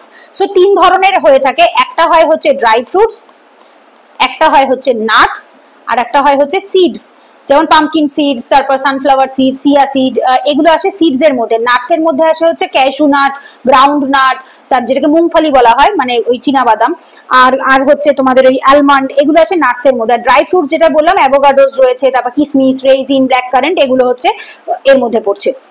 So basically it is not a dry fruits, এটা ভুল দেওয়া আছে, এটা মানে যাদের প্রপার নলেজ না থাকে, বইয়েই ড্রাই ফ্রুটস লেখা ছিল, বাট আমরা এগুলোকে ড্রাই ফ্রুটস এর মধ্যে ফেলি ঠিকই এখন, but it is not a dry fruits. এটা মানে ড্রাই করা হয় রোদে শুকিয়ে যেটা, বাট এটা বরাবরই শুকনো, মানে এর উৎপত্তি থেকেই এর নাটস। তো বাদাম জেনারেলি শুকনোই হবে, বাদামের রস থাকবে না, এটাই খুব স্বাভাবিক ব্যাপার। বাট এগুলোর মধ্যে কি থাকে, অয়েল থাকে, এর মধ্যে তেল থাকে। কাজু বাদাম, এমনি বাদাম মানে চীনা বাদাম, তারপর আলমন্ড বাদাম, এগুলোর মধ্যে তেল থাকে, প্রচুর হাই মানে ভালো ফ্যাটস থাকে, দ্যাটস ওয়াই এগুলোর মধ্যে রস বা জলটা থাকে না। আর নর্মাল জলসা ফলের মধ্যে কোনো তেল থাকে না, যার জন্য ওগুলোর মধ্যে ওয়াটারি কন্টেন্ট থাকে। ইন্ডিয়াতে ফার্স্ট, এই যে ফার্স্ট ইন দ্য ওয়ার্ল্ড, ইন্ডিয়াতে ক্যাজু নাট প্রোডাকশনে এটা হাইয়েস্ট রয়েছে। মহারাষ্ট্রতে 29.9% রয়েছে, অন্ধ্রপ্রদেশে 15.7%, ওড়িশা, কেরালা, কর্ণাটক, তামিলনাড়ু এইগুলোতেও রয়েছে অল্প পরিমাণে।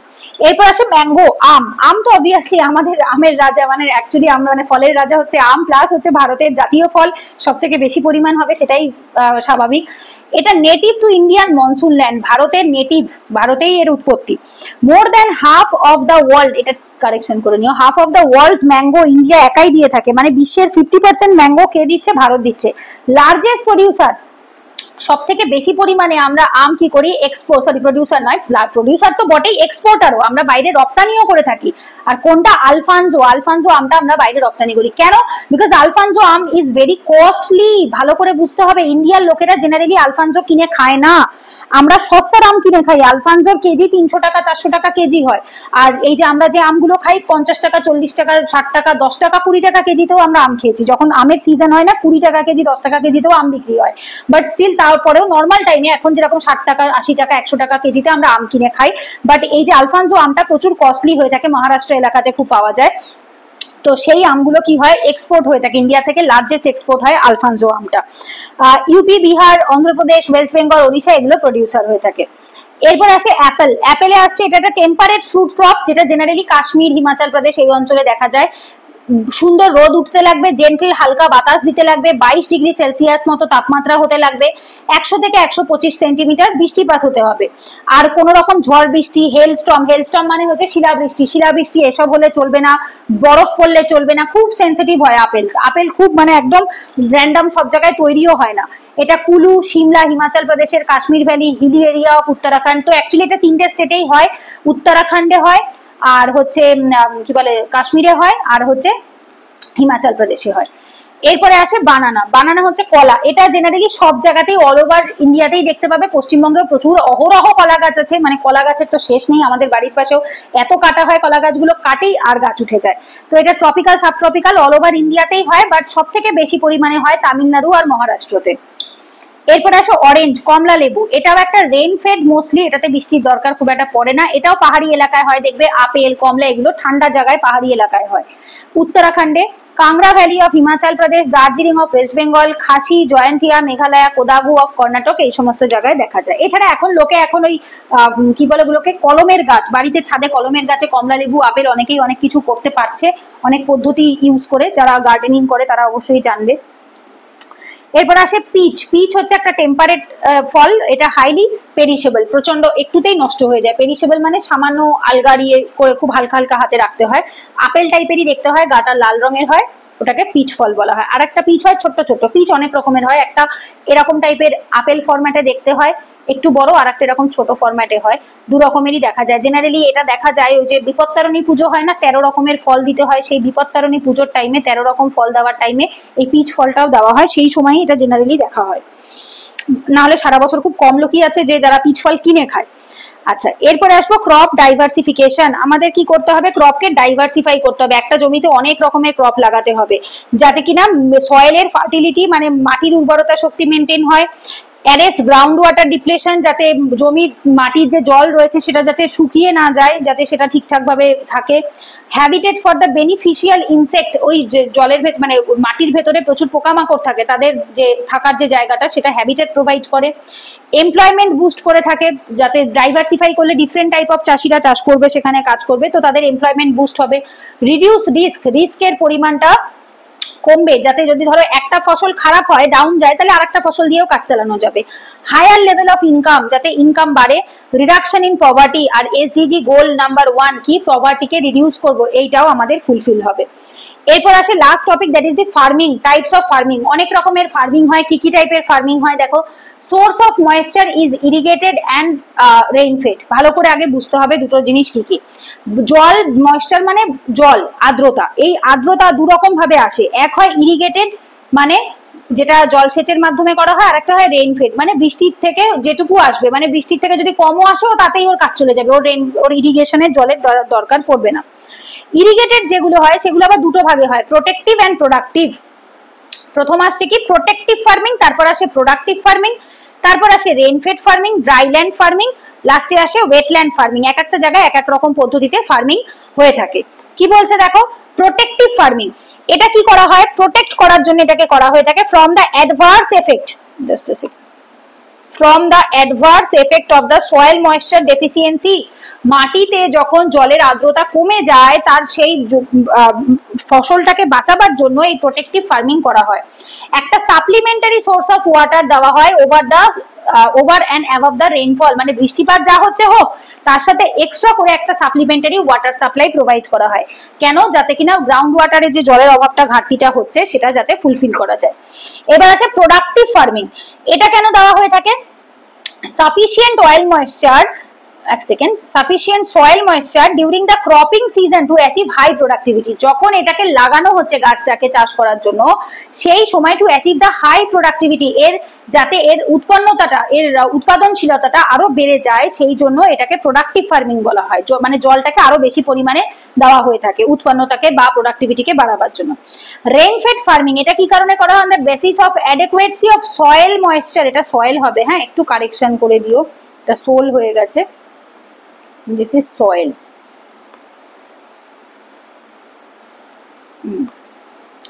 বলছে কি soil moisture during the cropping season into dryland and wetland farming, বলছে শুষ্ক জমিতে বা ভেজা জমিতে যখন চাষ করা হয় তখন কি করা হয়, মাটির আর্দ্রতাকে ধরে রাখার জন্য, অ্যাডেকুয়েসি মানে যেন যথেষ্ট পরিমাণে মাটিতে জল থাকে, সেই জন্য রেইনফেড ফার্মিং করা হয়।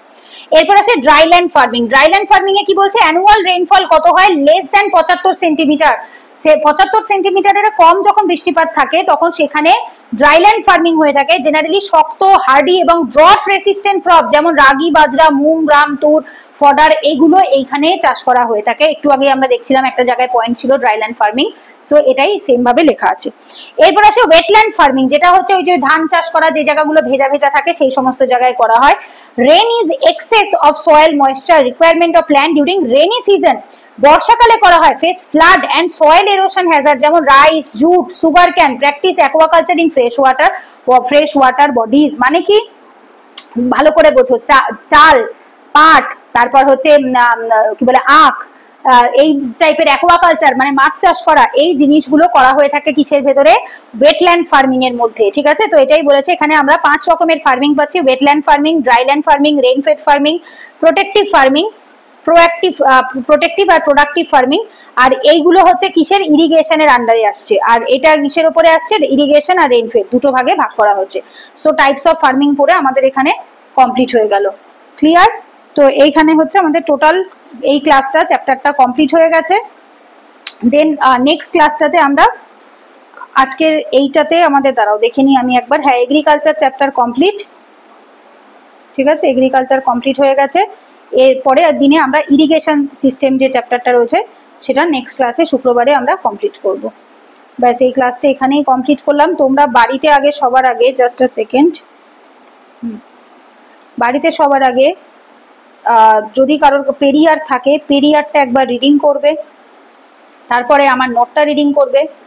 যদি দেখো কিছু এক্সট্রা ইনফরমেশন আছে আমাকে জানাবে, আমি অবশ্যই, এমনিতেও পেরিয়ার আছে, আমি পরে সেকেন্ড এডিশনের নোটের সময় অ্যাড করে দেবো, তখন একবার না হয় বলে দেবো যদি কিছু বাদ গিয়ে থাকে। ব্যাস এখানে তোমাদের irrigation, agriculture, land resource, others farming যা যা ছিল সব কমপ্লিট হয়ে গেছে। নেক্সট ক্লাসে ফ্রাইডেতে আমরা ইরিগেশন সিস্টেম পড়বো। এমনি ক্লাসটা অনেকটা লেন্দি হয়ে গেছে, আশা করছি 2 ঘন্টা হয়ে গেছে।